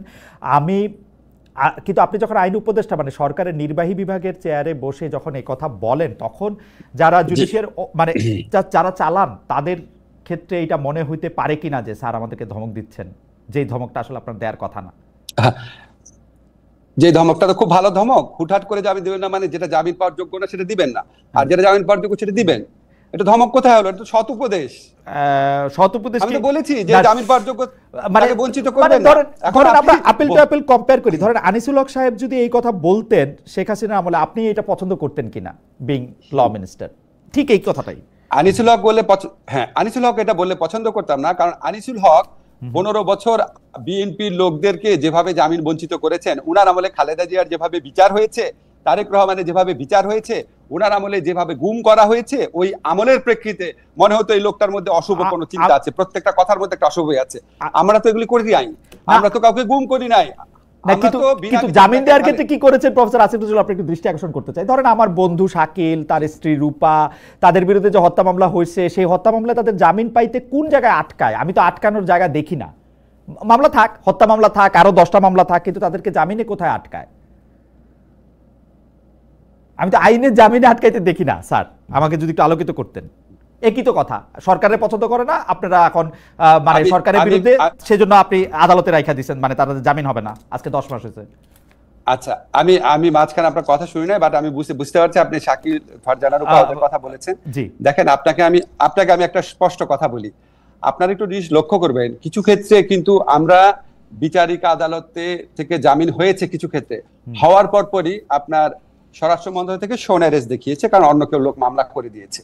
যেমন একটা এক্সাম্পল আপনাকে বলি, ইঞ্জিনিয়ার মোশাররফ, সাবেক এমপি দবিরুল ইসলাম, ওনারা অসুস্থ, ওনারা কিন্তু জামিন পেয়েছে, 3-4টা মামলা জামিন পেয়েছে। তারপর সাথে সাথে জামিন পাওয়ার সাথে সাথে, এখন বিএনপি করে না জামাত করে নাকি ছাত্ররা করে আমি জানি না, সাথে সাথে একটা মামলা হয়, সাথে সাথে শোন অ্যারেস্ট দেখায়। আপনি এগুলি স্ক্রুটিনাইজ করে দেখেন। কিছু ক্ষেত্রে ধরেন একটা গণ আন্দোলনের পর, যেখানে গণ অভ্যুত্থানের পর, যেটা একটা বিপ্লবের সম্ভাবনা সম্পর্ক, যেখানে সত্যি 1000 থেকে 1500 লোক মারা গেছে, যেখানে হাজার হাজার লোকের অঙ্গহানি হয়েছে, যেখানে এত বড়, আপনি খেয়াল করেন খালেদ, যখন এরশাদ আমলে টোটাল 9 বছরে 42 জন মারা গেছে, তারপরে মানুষ 2-3 সপ্তাহে 1000-1500 লোক মারা যাওয়ার পর মানুষের মনে যেই ক্রোধ তৈরি হয়, মানুষের মনে বিচার বিভাগ পুলিশের প্রতি যে রাগ তৈরি হয়, যে 15 বছরে তুমি আমার জামিন দাও নাই, 15 বছরে তুমি আমার ফলস কেসে ঢুকাইছো, তখন বিচারক কি নিজেই ভয় পায় কিনা, বিচারক কি সেনসিটিভিটির বিচারে সে নিজেই জামিন দিতে ভয় পায় কিনা, সেটা তো জিজ্ঞেস করার এখতিয়ার আমার নাই। এগুলি অনেক কিছু ডাইমেনশন আছে। এই পরিস্থিতি বাংলাদেশে কখনো হয় নাই। আমি আপনাকে শুধু একটা তথ্য দেই, কারণ আমারও কিছু বন্ধু বান্ধব আছে যারা এখন সরকারি চাকরি করেন, তাদের একজন একজনের সঙ্গে পরিচয় করাই দিলেন, তিনি উত্তরাঞ্চলের একটি জেলা শহরের চিফ জুডিশিয়াল ম্যাজিস্ট্রেট, আমাদের সমন্বয়কদের একজন, তাকে একটা ফোন করা ওইখান থেকে উজ্জ্ব করায় নিয়ে আসছেন। এই হচ্ছে গল্প। তারপরে আর স্বাভাবিকভাবে মামলা কার্যটা কেমনে চলবে? আর আমাদের দর্শকদের মধ্যে দুইটা জায়গায় না না, আপনার চিফ জুডিশিয়াল ম্যাজিস্ট্রেট, তো চিফ জুডিশিয়াল ম্যাজিস্ট্রেট আইন মন্ত্রণালয়ের অধীনেই। অসম্ভব, অসম্ভব কোন সমন্বয়কের ফোনে চিফ জুডিশিয়াল ম্যাজিস্ট্রেট চেঞ্জ করব। পরীক্ষা নিয়ে পরীক্ষা হয়তো আপনার অজান্তেও হইতে পারে, আমি জানি না, তাকে অসম্ভব হতে পারে, আমি জানি না, কিন্তু অসম্ভব। আচ্ছা, আপনি আমাকে এরকম চিনেন? আমি শেখ হাসিনাকে ভয় পাই না, একটা সমন্বয়ক বলবে আমি ওটা চেঞ্জ করে দিব। এখন শোনেন, আমাদের এখানে শোনেন, আমাদের এখানে কিছু চেঞ্জ হয়েছে। যেটা হয়েছে, আপনার স্থানীয় পর্যায়ে আইনজীবীদের সাথে খারাপ সম্পর্ক হয়ে গেছে, খুব খারাপ অবস্থা। কিছু কিছু বিচারক আছে, তারা ইনসিকিউর ফিল করেছে, বিকজ ওই এলাকায় তাদের জাজমেন্ট নিয়ে অনেক প্রশ্ন আছে, মানুষ ক্ষিপ্ত ছিল, তারা রিকোয়েস্ট করে জায়গা চেঞ্জ করেছে। আর কিছু কিছু বিচারকের বিরুদ্ধে প্রচন্ড অভিযোগ ছিল, তাদের ক্ষেত্রে জায়গা চেঞ্জ করা হয়েছে। এখানে কোনো সমন্বয়কের কথায় বা কারো কথায় আমরা কাউকে পরিবর্তন করি নাই। সরি, ওকে, আপনাকে যে বলেছে আমি তাকে চ্যালেঞ্জ করলাম, আপনি উনাকে বললেন আমার সাথে গোপনে যায় দেখা করে বলতে দেখাতে, আমি তাকে প্রতিকার দিব যদি এরকম কিছু আমার অজান্তেও হয়ে থাকে। আচ্ছা ঠিক আছে, আমি তাকে বলবো অবশ্যই, এবং তিনিও নিশ্চয়ই আজকে এই অনুষ্ঠান দেখছেন এবং তিনি নিশ্চয়ই সরাসরি বলবেন হয়তো। আর আমাদের দর্শক আরেকটা প্রশ্ন করেছেন যে এই যে 4-5টা বিষয় নিয়ে, একটা হচ্ছে চিন্ময় কৃষ্ণ দাসের জামিন, 2 হচ্ছে সাগর রুনির হত্যাকাণ্ডের ব্যাপারে আপনি কোনো এটা কিছু বলবেন কিনা, সবচেয়ে বেশি প্রশ্ন আর কি এগুলি নিয়ে, এবং বিডিআর মিউটিনি যেটা আসে সেটার ক্ষেত্রে সরকার কোনোভাবে ওই মামলাটাকে সেনাবাহিনীর ভয়ে বা অন্য কোনো কিছুর কারণে প্রভাবিত করতেছে কিনা। চিন্ময় কৃষ্ণ দাস, প্রথম কথা হচ্ছে বাকি যে দুটো প্রসঙ্গ বলছে সেটা আমার মন্ত্রণালয়ের অধিভুক্ত বিষয় না, আমি এটা সম্পর্কে আপনাকে কারেক্ট ইনফরমেশন দেওয়ার মতো অবস্থায় নাই।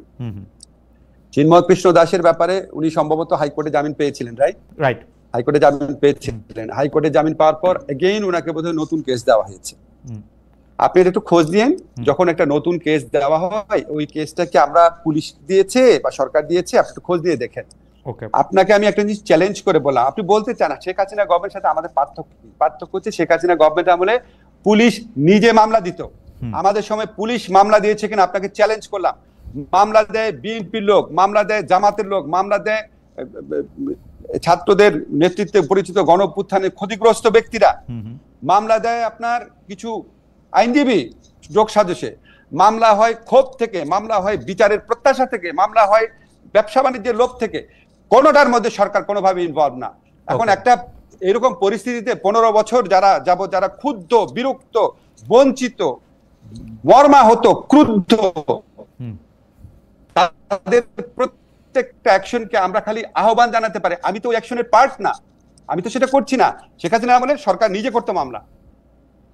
ওকে, আমরা প্রফেসর আসিফ নজরুল, আপনি যেমন আমাকে মানে আমার মতো অনেক সাংবাদিকের যেরকম মানে এক ধরনের আলোকবর্তিকা আইডল, আইনের ক্ষেত্রেও কিন্তু অনেকে আপনাকে এরকমভাবে শিক্ষক মানেন এবং আপনার সরাসরি ছাত্রও রয়েছেন। আপনি স্নেহ করেন একজন মানে প্রথিতযশা আইনজীবী, আমার থেকে একটু বয়সে কম, ব্যারিস্টার জ্যোতির্ময় বড়ুয়া ফেসবুকে লিখেছেন এটিএম আজহারের প্রসঙ্গে মামলায় আইনজীবী, আমি তাকে কোট করছি, যে তিনি আগের প্রসিকিউশনের দায়িত্ব নেবেন না। তিনি বলেছিলেন, এটিএম আজহারের মামলায় আইনজীবী বলেছেন তিনি আগের প্রসিকিউশনে কাজের দায়িত্ব নেবেন না। তিনি এও বলেছেন তিনি আগে বিরাট সংখ্যক অভিযুক্তের পক্ষে লড়েছেন, এটা নিশ্চিত কনফ্লিক্ট অফ ইন্টারেস্ট। তিনি মানে আমরা যদি তার কথা এরকম শেষ করি যে এরকম পরিস্থিতিতে আসামিকে খালাস দেয়া ছাড়া কোর্টের আর কিছুই করার ছিল না, ফলে এক্ষেত্রে আইন উপদেষ্টা ভালো বলতে পারবেন কেন তিনি কনফ্লিক্ট অফ ইন্টারেস্ট বিবেচনা রেখে প্রসিকিউটর নিয়োগ দিলেন না। এক পর্যায়ে ব্যারিস্টার জ্যোতির্ময় বড়ুয়া এরকম বলেছেন যে আসামি পক্ষের আইনজীবীর দুর্দান্ত সাবমিশনের বিপরীতে ট্রাইব্যুনাল পক্ষের আইনজীবী ছিলেন নেহায়েত শিশু। আপনি এই বিষয়টি খেয়াল করেছেন কিনা, এবং ব্যারিস্টার জ্যোতির্ময় বড়ুয়া এর জন্য মানে আপনাকেই আসলে মানে আপনাকে লক্ষ্য করে প্রশ্নটা অন্তত করেছেন, আপনি যদি একটু দেখতেন। আপনাকে একটা জিনিস বলি, আমি তো জ্যোতির্ময়কে স্নেহ করতাম, তো আমাকে কিছুদিন আগে জ্যোতির্ময় একটা স্ট্যাটাস একজন আমাকে ইয়েতে পাঠিয়েছে হোয়াটসঅ্যাপে। জ্যোতির্ময়ের বক্তব্যটা ছিল আমার মতো একটা গর্ধব শ্রেণীর লোক কিভাবে আইন উপদেষ্টা হলো আর কি। তো উনি যারা গর্ধব ভাবে, তো ওনার কাছে আবার আপনি চিন্তা করেন, আমি একটা ইন্টারন্যাশনাল হতে পিএইচডি করা, 2টা পোস্টডক করা, আমার 8-10টা ইন্টারন্যাশনাল জার্নালে লেখা আছে, আমি একটা পত্রিকাতে ল বিষয়ে লিখছি এত বছর যাবত, যে তার সম্পর্কে এরকম কমেন্ট করতে পারে, তার কমেন্ট তো আমি গুরুত্ব দিয়ে পড়ি না। সে কি বলছে আমি তার কোনো কমেন্ট পড়ি না, কারণ যে এই ধরনের কমেন্ট করতে পারে তার কথার সাবস্টেন্স নিয়ে আমি চিন্তা করি না। কিন্তু আমি এটা জানি, আমাকে প্রসিকিউশন টিমের থেকে ওরা একটা প্রতিবাদ লিপি দিয়েছে জ্যোতির্ময়ের এই ধরনের বক্তব্যের পর। তারা একটা প্রতিবাদ লিপি দিয়েছে, ওই প্রতিবাদ লিপিতে খুব শক্ত ভাষায় প্রত্যেকটা প্রশ্নের জবাব দেওয়া আছে। সেটা আমি আমার ফেসবুক পেজে শেয়ার করেছি, আপনি এটা দরকার হলে দেখে নিন। আমি তার কোনো কিছু পড়ি না, কারণ যে লোকের প্রতি আমার রেসপেক্ট নাই আমি তার কোনো কিছু পড়ি না। আচ্ছা ঠিক আছে, ফেয়ার এনাফ। আমি সম্প্রতি আপনি নিশ্চয়ই আপনি পড়ার সময় পেয়েছেন কিনা, সাংবাদিক ডেভিড বার্গম্যান প্রথম আলোতে লিখেছেন যে, কোট করছি, অনেকে আশা করেছিলেন যে আওয়ামী লীগের শাসনামলে বিস্তার লাভ করা যথেচ্ছ অন্যায়, আটক রাখা সংস্কৃতি তাদের পতনের মধ্য দিয়ে এর অবসান ঘটবে, কিন্তু তার বদলে দেখা যাচ্ছে নতুন সরকার মুখে সংস্কারের যতই বুলি আওরাক এই পুরনো দমনমূলক চর্চা থেকে বেরিয়ে আসতে চায় না। ফারজানা রূপা এবং শাকিলের কথা আমি আগেই বলেছি, আবার পাশাপাশি এটা বলতে চাই অধ্যাপক আনোয়ারা বেগম, চিত্রনায়িকা নুসরাত ফারিয়া এবং নাম না জানা অনেক লোক এই আটক রাখার সংস্কৃতির শিকার হয়েছেন। আপনার কাছ থেকে জাস্ট দুই এক লাইনে একটা, আপনি যে দুজনের নাম দিলেন ওনাকে তো জামিনে মুক্ত হয়েছে, সাথে সাথে জামিনে মুক্ত হয়েছেন। এখন ধরেন আমি আপনাকে একটা ইন্টারেস্টিং কথা বলি, আমি যখন অ্যাক্টিভিস্ট ছিলাম আমি এক্স্যাক্টলি ডেভিডের মতোই লিখতাম। আমি অ্যাক্টিভিজম হচ্ছে একটা পার্ট, আর যখন আপনি একটা দায়িত্বে আসেন সেটা হচ্ছে অন্য পার্ট। একদম ধরেন মামলা যেমন দুই প্রতিপক্ষ থাকে না, সেরকম। তো আমি যখন এই সাইডে এসেছি তখন আমার কাছে মনে হচ্ছিল, আহারে অ্যাক্টিভিজম জীবনটা কত মধুর ছিল, খালি কমপ্লেইন করি, হাজার হাজার কোটি কোটি লোকের বাহবা পাওয়া যায়। আর এই জায়গায় আসলে অনেক কাজ করেও খালি নিন্দার সম্মুখীন হইতে হয়, আরো অনেক কাজ করার স্কোপ থাকে। এবং অ্যাক্টিভিজম আছে বলেই আমরা এই সরকারে যারা দায়িত্বে থাকে বা থাকবে তারা আরেকটু ভালো করে কাজ করার সুবিধা পায়। কিন্তু অ্যাক্টিভিজম যেটা বলা হয় সেটা মানে সর্বাংশে ঠিক না। আমার মনে হয় আমরা যেহেতু মাঝখান থেকে বিষয়টা দেখি, আমরা এটা খুব ভালো আসলে বুঝতে পারি। আপনার এই কথাটা একদম হিরণময়, যে আসলে কাজ করলেই আসলে অনেক সমালোচনার মুখে পড়া যায়, এবং সমালোচনা করতে তো আসলে কাজ করা লাগে না, সমালোচনা করা খুব সহজ। আমরা একটু প্রবাসীদের প্রসঙ্গে আসি। স্যার খালেদ এক মিনিট আমি আপনাকে একটা কথা বলে নিই।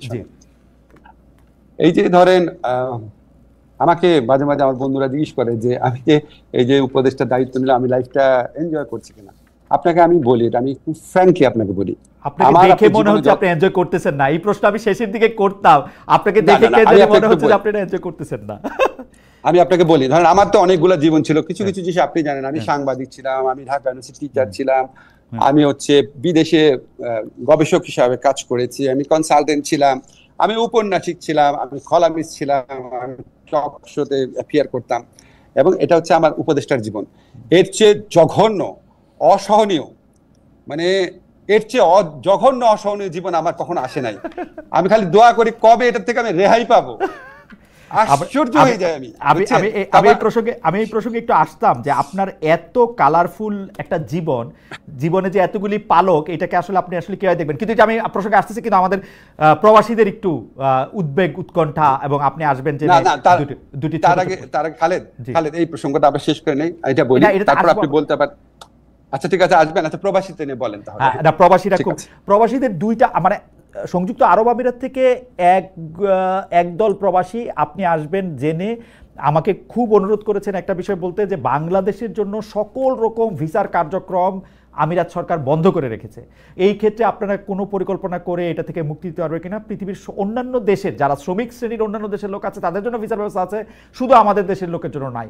এখন তারা খুব কাতর হয়ে মানে আপনার কাছে একটু জানতে চাইছে যে এটার ব্যাপারে সরকার কিছু করছে কিনা। ভাই আপনাদেরকে আমি একটা প্রশ্ন করি তো ভাই, কেন নাই ভাই, কেন নাই? আপনারা যারা প্রবাসে কাজ করে আপনাদের মধ্যে 99% মানুষ অত্যন্ত সৎ, অত্যন্ত অনেস্টলি কাজ করেন, কিন্তু 1% হলেও মানুষ আছে যারা সেখানে আপনার যে সমস্ত কাজ করেন সেটা ওখানকার লোকদেরকে প্রচন্ড ক্ষুব্ধ করে। আপনারা জানেন যে এখানে আপনার ওরা বাংলাদেশ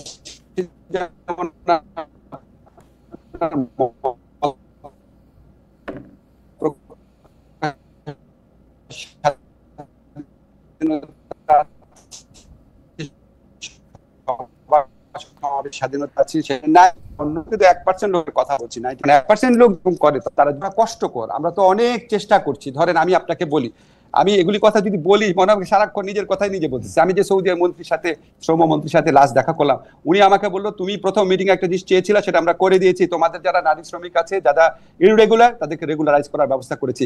জর্ডানের মন্ত্রী আমাকে বলেছে জর্ডনে যারা নারী শ্রমিক আছে, যারা ইররেগুলার হয়ে গেছে, তারা যদি ভলেন্টারিলি আসে বিনা পয়সায়, তাদের প্রত্যেককে রেগুলারাইজ করে দেওয়া হবে। এরকম আমরা তো ভাই নিরন্তর চেষ্টা করছি। আমাদের doctor Mohammad Yunus sir phone করার পর ওইখান থেকে সমস্ত যারা বন্দী ছিল তারা চলে আসছে।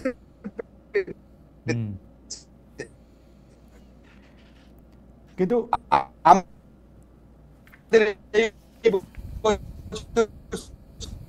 সৌদি আরব থেকে সবচেয়ে বেশি মুক্তি দেওয়া হচ্ছে, সবচেয়ে বেশি সংখ্যক বন্দী। এর আগে চেষ্টা করছি, সংযুক্ত আমিরাতে আমাদের পাঠিয়েছে, উনি বারবার চেষ্টা করছেন, গিয়েছি কাতারে, বারবার আমরা আস্তে আস্তে ওপেন আপ করার চেষ্টা করছি। ভাই এটা তো আমাদের মুখের কথায় হয়ে যাবে না, আমরা চেষ্টা করছি। দেখেন আমি সৌদি আরবে যাওয়ার পর আপনারা আমাকে কমপ্লেইন করেছেন বিমানের ভাড়া বেশি, আমি এসে পরের দিন সকালবেলা স্যারের অফিসে একটা মিটিং করি,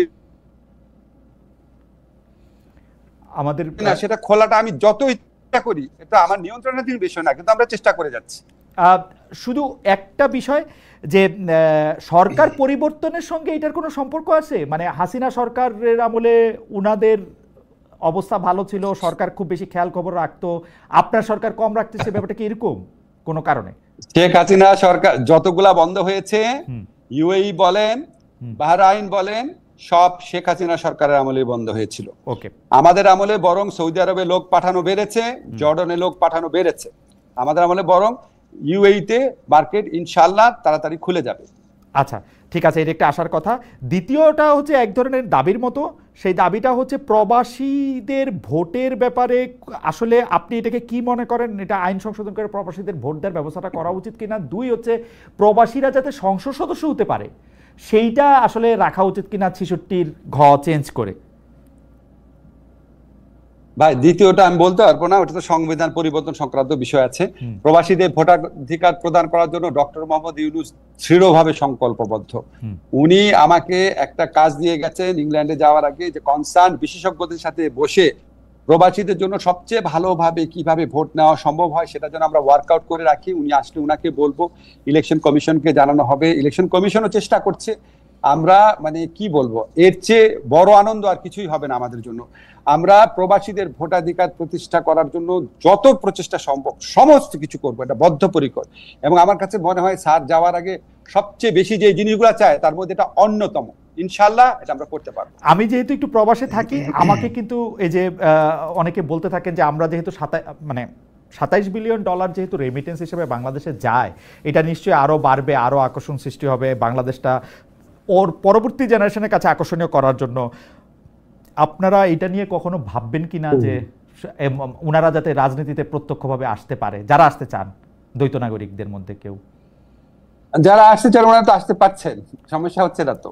এই যে দ্বৈত নাগরিকত্ব থাকলে সংসদ হওয়া যায় না, যে সংসদ সদস্য হওয়া যায় না, যে 66(2) গ। এটা অনেক বড় সাংবিধানিক প্রশ্ন, এটা তো আপনার রাজনৈতিক ঐক্যমত ছাড়া সম্ভব না। ওকে, এটা নিয়ে আমরা সিরিয়াসলি চিন্তা করি না। আপনারা বলেছেন, ঠিক আছে, আমি এটা কথা বলে দেখব কিছু করার স্কোপ আছে নাকি। আচ্ছা ঠিক আছে। আমার একটা এটা হচ্ছে যে আপনার যেহেতু ক্ষুরোধার, আমি এটাকে কি বলবো, রাজনৈতিক বিশ্লেষক হিসাবে আপনি অনেক দূর দেখতে পান, সেই জন্য আমি আপনার কাছ থেকে একটু এই বিষয়টা একটু জানতে চাইবো যে অনেকে বলতেছে যে এই প্রফেসর ইউনূসের সঙ্গে জনাব তারেক রহমানের যে সম্ভাব্য বৈঠক, মানে বৈঠকটা আসলে এখন ঘোষণাই করা হয়ে গেছে, সম্ভাব্য আমি বলবো না, সম্ভাব্য যে আলোচ্য, সেইটার সফলতার উপর বাংলাদেশের রাজনীতির বা মাঠের উত্তাপ প্রশমনের এবং রাজনীতিটার একটা দিক ঠিক হওয়ার একটা বড় সম্পর্ক আছে। আপনিও কি তাই মনে করেন কিনা? এবং যদি আপনি তাই মনে করেন, তাইলে কি মানে এই ক্ষেত্রে নির্বাচনের ডেটে আপনি পরিবর্তন দেখেন কিনা? মানে April two February, February to December, মানে উনিও 2 মাস আগাইলেন, উনি 2 মাস পিছাইলেন, এরকম কিছু দেখেন কিনা? আমি মনে করি অবশ্যই এটা অত্যন্ত গুরুত্বপূর্ণ ভূমিকা। আপনি দেখেন পাবলিক স্ফিয়ারে বিএনপিকে অনেকভাবে অনেক সমালোচনা করা হয়। আমি কয়েকটা জিনিস আপনাকে বলি। আমরা যখন রাজনৈতিক দলগুলোর সাথে মিটিং এ বসি, আপনাকে বিশ্বাস হবে আমরা বিএনপির 2 জন ডাকলে জামাতেরও 2 জন ডাকি, এনসিপিরও 2 জন ডাকি। এমনকি এমন প্রোগ্রাম আছে যেখানে গণতান্ত্রিক বাম মঞ্চ যে মান্না ভাইদের, সেখান থেকে দাওয়াত পেয়েছে 3 জন, বিএনপি থেকে দাওয়াত পেয়েছে 2 জন। বিএনপি এগুলি নিয়ে কোনোদিন কমপ্লেইন করে নাই। বিএনপি প্রত্যেকটা সংস্কারের মিটিং এ সবচেয়ে বেশি অংশগ্রহণ করেছে বিএনপি, 3 দিন টানা অংশগ্রহণ করেছে। অধিকাংশ আপনি দেখবেন ফটো কার্ড বানায় বিএনপিকে ভিলেনাইজ করার চেষ্টা করা হয়, অধিকাংশ সংস্কার প্রস্তাব তারা রাজি হয়েছে, কিছু কিছু ফরম্যাটের তাদের আপত্তি রয়েছে। তো এই সমস্ত পরিপ্রেক্ষিতে আর বিএনপির যে জনপ্রিয়তা, সেই পরিপ্রেক্ষিতে আমি তো মনে করি যে বিএনপির মতো একটা দলের মানে উনি সবচেয়ে প্রধান নেতা এখন, যেহেতু বেগম জিয়া এখন ওইভাবে কাজ করছেন না, তো ওনার সাথে বৈঠকটা তো অত্যন্ত গুরুত্বপূর্ণ। সেখানে যে দূরত্বটা আছে, সেখানে কয়েকটা জিনিস আপনি পজিটিভ দিকটাও দেখেন। নির্বাচনের সম্ভাব্য লাস্ট ডেট ছিল 30 জুন, সেখান থেকে প্রায় 1.5 মাস এগিয়ে এসেছে, ঠিক আছে, এটা একটা পজিটিভ দিক। সেকেন্ড দিক হচ্ছে একটা ডেট ঘোষণা করা হয়েছে, ফার্স্ট 15 days of এপ্রিল। এখন ধরেন এইটুক পজিটিভ যদি হয়, এখন যদি আমি তো মনে করি এখন বাংলাদেশের রাজনীতিতে প্রধান যে 3টা স্টেক হোল্ডার আছে, বিএনপি, জামাত এবং ছাত্রদের দল এনসিপি, এটার মধ্যে যদি অন্তত 2টা দল একসাথে একটা ধরেন মিলে স্যারের কাছে বলে বা কনভিন্স করার চেষ্টা করে যে আপনি ফেব্রুয়ারিতে ইলেকশন দেন বা রোজার আগে ইলেকশন দেন, তখন হয়তো সরকারের পক্ষে হয়তো পুনর্বিবেচনা করার হয়তো সুযোগ সৃষ্টি হবে, বা হয়তো অন্যান্য কনসিডারেশন আছে। বিকজ এই ডেটটা মেইনলি, এটা তো এত গুরুত্বপূর্ণ সিদ্ধান্ত তো স্যার নেয়, স্যার আমাদের বিভিন্ন ব্যাপারে অভিমত নিয়েছে। তো ওই যদি আপনার শোনেন, আমার কাছে না ইলেকশনটা ফেব্রুয়ারিতে হবে নাকি এপ্রিলের 5-6 তারিখে হবে, তার চেয়ে অনেক ইম্পর্টেন্ট হচ্ছে যে এটা যে এপ্রিলের প্রথমার্ধে বলেছে, এটা থেকে 1 দিনও যেন না পিছায়, একটা নাম্বার। 2 নাম্বার হচ্ছে ইলেকশনটা যেন অত্যন্ত অবাধ, সুষ্ঠু, নিরপেক্ষ হয়। যদি এই 2টা জিনিস এনশিওর করা যায়, তাহলে এই 1.5 মাসের সময়ের পার্থক্য খুব বড় কিছু হবে না। এপ্রিলে রাখলেও সমস্যা হবে না, ফেব্রুয়ারিতে আনলেও সমস্যা হবে না। এখন এই জিনিসটা আমরা সবাই মিলে বুঝে, আমরা এত স্ট্রাগলের পথ একসাথে আসছি, এই পথটুকু যদি আমরা একসাথে যেতে পারি, সেটা আমার মানে ব্যক্তি আসিফ নজরুল সাহেবের প্রত্যাশা থাকবে। প্রফেসর আসিফ নজরুল, আমাদের শেষ প্রসঙ্গ, এবার একটু আপনার বিষয়ে আমরা একটু কথা বলতে চাই। আপনি আসলে অনেক ব্যস্ত থাকার কারণে সোশ্যাল মিডিয়ায় সময় দিতে পারেন না হয়তো বেশি খুব একটা। আপনি খেয়াল করলে দেখবেন আপনাকে নিয়ে প্রফেসর ইউনূসের পর আপনি হচ্ছেন সবচেয়ে বেশি মোস্ট টকড পারসন ইন, মানে সবচেয়ে বেশি কথা বলার লোক হচ্ছেন আপনি, যে যে যাকে নিয়ে কথা হয়, এবং সুন্দর সুন্দর ট্রলও হয় আপনাকে নিয়ে। সুন্দর সুন্দর ট্রলের মধ্যে কেউ হয়তো আপনাকে আপনার মুখের বা বলার বাচনভঙ্গি নকল করে হাই আল্লাহ জানো খালেদ বা ওরকম করেও আসলে অনেকগুলি কথা আছে। এর মধ্যে একটা কথা হচ্ছে যে আপনাকে আমি একটু প্রশ্ন করতেই চাই, আপনি এরকম একটা কথা বলেছিলেন, আপনি যদি কখনো মন্ত্রী হন বা রাষ্ট্রের কোনো দায়িত্ব আপনি পান, তাহলে আপনি দিনরাত কাজ করবেন এবং সেই কাজ করে আপনি আর কোনো দিকে তাকাবেন এবং অনেক কিছু আপনি করতে পারবেন যেটা আসলে আপনি করতে চান। আমাদের প্রশ্ন 10 মাস পার হয়েছে, আপনি হয়তো বড় জোর এখনকার যে টাইমলাইন অনুযায়ী বড় জোর আর 10 মাস আপনি থাকবেন। তারপরে আমরা আশা করতেছি যে আপনি বাংলাদেশের প্রেসিডেন্ট হন, সেটাও আমরা আশা করতে পারি, কিন্তু আপনি কোনো রাজনৈতিক দলে যোগ দিবেন কিনা সেটা আমরা জানি না। সুতরাং মনে করতেছি আপনি আর হয়তো সরকারি দায়িত্বে থাকবেন না। তো সেই জন্য আপনার এই 10 মাস কেমন গেল, কেমন যাচ্ছে, আপনি কেমন এনজয় করতেছেন? আমার পার্সোনালি মনে হচ্ছে আপনি অনেক এনজয় করতেছেন না। আপনি বারাক ওবামা একটা কথা বলেছিলেন যে এই ক্ষমতায় থাকার শেষ কয় মাসে উনি অনেক বুড়িয়ে গিয়েছিলেন। তো আপনাকে দেখেও আমার এরকম মনে হইতেছে যে মানে এইটা আসলে আপনার কেমন ছিল, যে মানে এই 10 মাস আপনি যদি আমাদের বলেন। আপনাকে তো আমি তো বলেন, এটা মানে অকল্পনীয় পরিশ্রমের কাজ, অকল্পনীয় পরিশ্রম। আমি আপনাদের যেটা বলতাম যে দিনে রাত কাজ করব, আমি সত্যি দিনে রাত কাজ করি।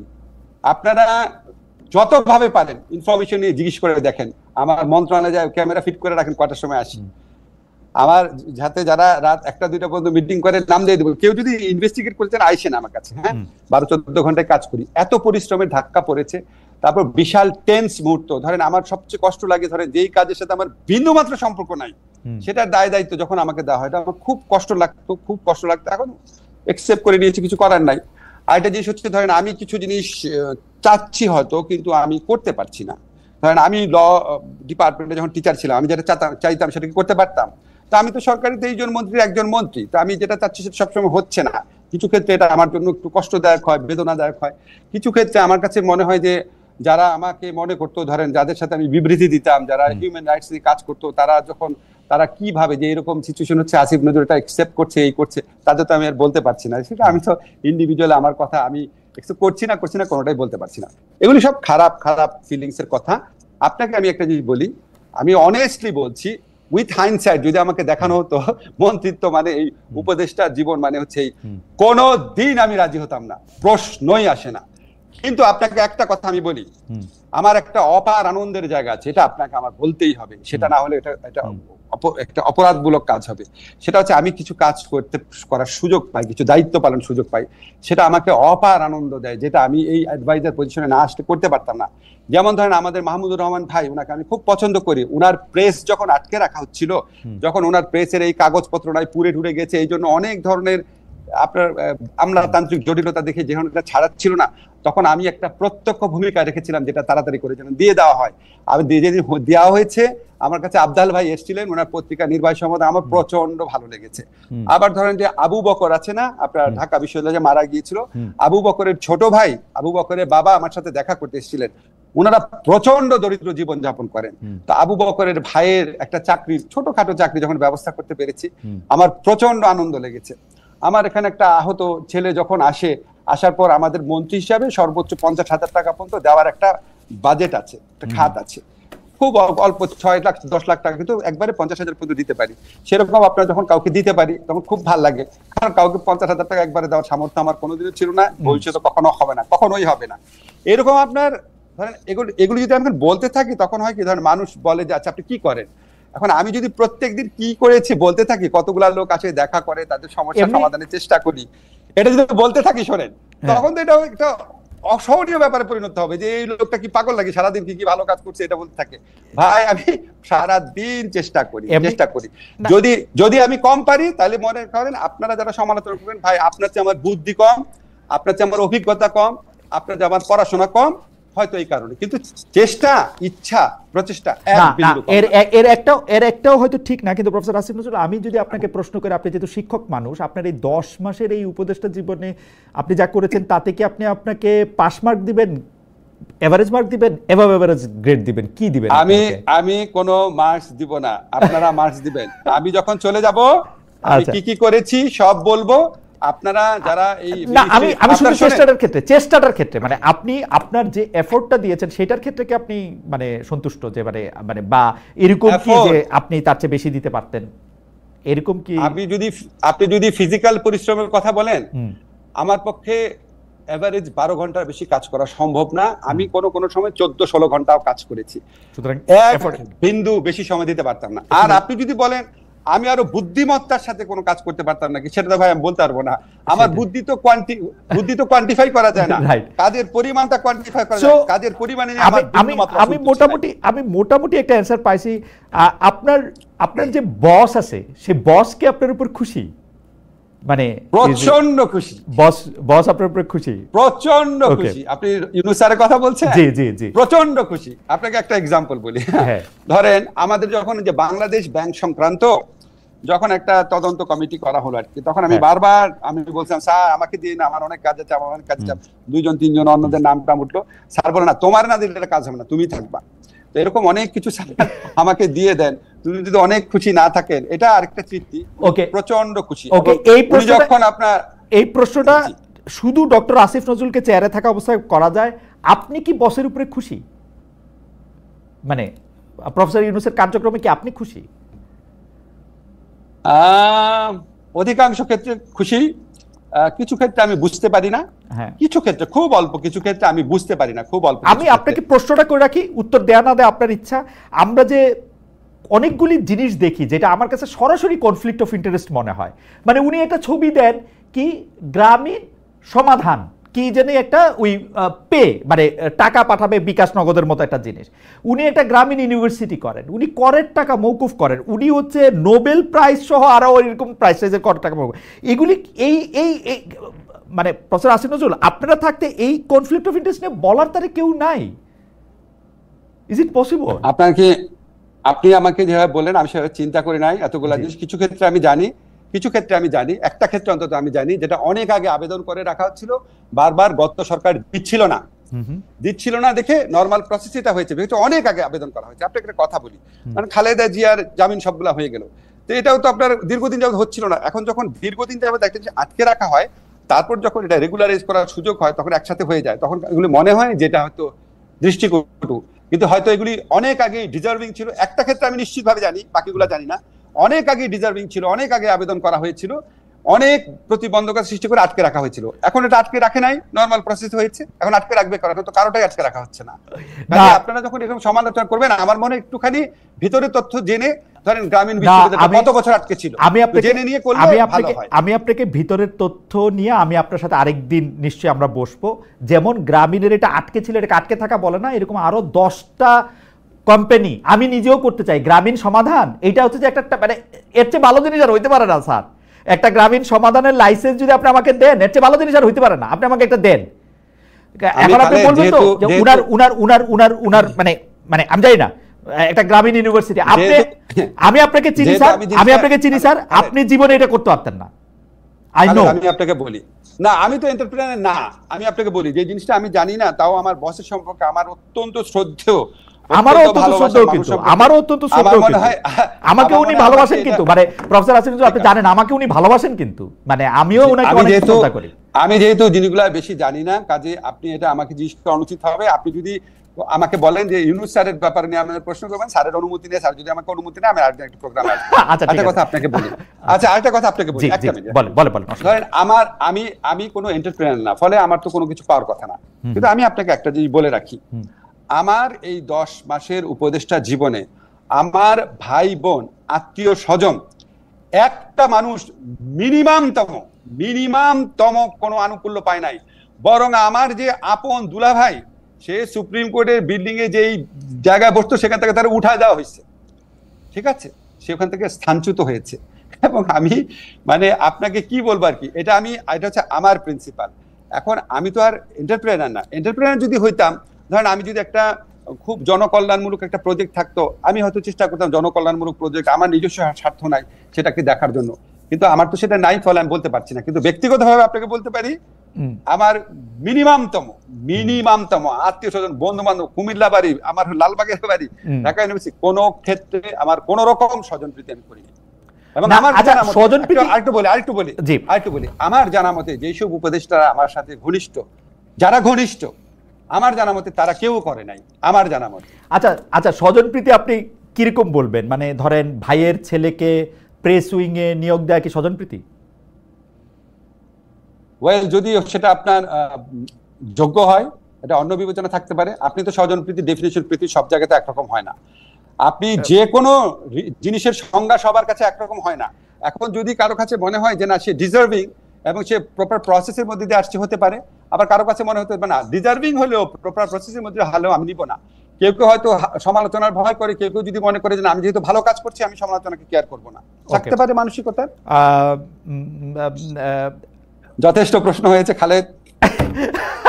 আচ্ছা ঠিক আছে, আমি আসলে এই প্রশ্নটা মানে আমি জানি যে আপনাকে করা, বাট ঘটনা হচ্ছে যে আমরা তো আসলে একটা অন্যরকম বাংলাদেশের একটা স্বপ্ন আপনারাই আমাদেরকে দেখাইছিলেন, মানে প্রফেসর আসিফ নজরুলের জন্য, প্রফেসর ডক্টর মোহাম্মদ ইউনূসের জন্য আমরা একটা অন্যরকম বাংলাদেশের স্বপ্ন দেখছিলাম, যেই স্বপ্নটা বাস্তবায়ন করতে আমাদের সাহায্য করছে হচ্ছে আমাদের ছাত্ররা, আমাদের বাচ্চারা।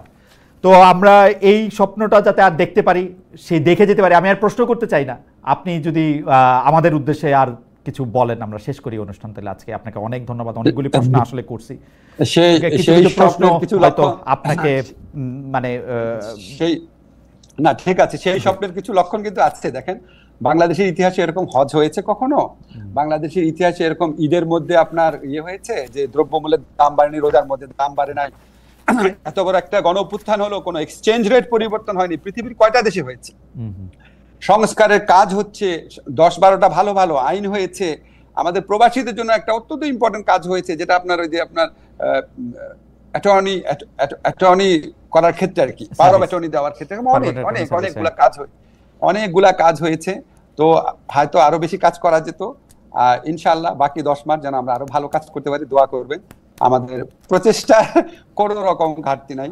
আর প্রফেসর আসিফ নজরুল, মাননীয় আইন উপদেষ্টার কাছে আমি একটু অনুরোধ করে রাখি যে আমাদের আসলে সবসময় ইচ্ছা থাকে আমরা আসলে আপনাকে পাই, যত দ্রুত পাবো ভাবি বা যত ফ্রিকোয়েন্টলি পাবো ভাবি তার চেয়ে আপনাদের ব্যস্ততা থাকেই, কিন্তু অন্যান্য উপদেষ্টারাও যদি আমাদের সাথে আসলে কথা বলেন, প্রধান উপদেষ্টা যদি আমাদের সাথে কথা বলার সুযোগ দেন, তাহলে আমাদের জন্য আসলে জানা বোঝা এবং মানে সবচেয়ে বড় কথা হইলো আপনারা যদি মনে করেন যে আমরা আপনাদের শত্রু না, যে যদিও একটা দুইটা প্রশ্ন যেটা আপনি লাইক নাও করতে পারেন সেই জন্য আমরা আপনাদের শত্রু না, এটা যদি জ্ঞান করেন আর কি, তাহলে আমাদের জন্য সুবিধা হয় আর কি। প্রফেসর আসিফ নজরুল, আপনাকে অনেক ধন্যবাদ।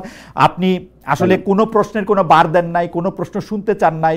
আপনার এই ভূমিকার জন্য আমি আসলেই, অনেকে আমাকে বলতেছে যে আমি নাকি আপনাকে অনেক বেশি বেশি তেল দিচ্ছি, আমি এই তেল দিতেই চাই, যে আমি বলতেই চাই যে প্রফেসর আসিফ নজরুল রে আমি এটা মানে আমার আমার আমার আপনি আমার জন্য যেই অস্বস্তিকর প্রশ্ন করেছেন, এই প্রোগ্রাম শেষ হওয়ার পর অনেকক্ষণ দুশ্চিন্তা থাকতে হবে।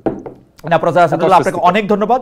আমি আপনার সাথে মানে কথা বলা সবসময় আনন্দদায়ক, ক্যামেরার ভিতরে এবং বাইরে, এবং দর্শকদেরকেও ধন্যবাদ জানিয়ে এবং অনুষ্ঠান শুরু করতে একটু দেরি হওয়ার জন্য আন্তরিকভাবে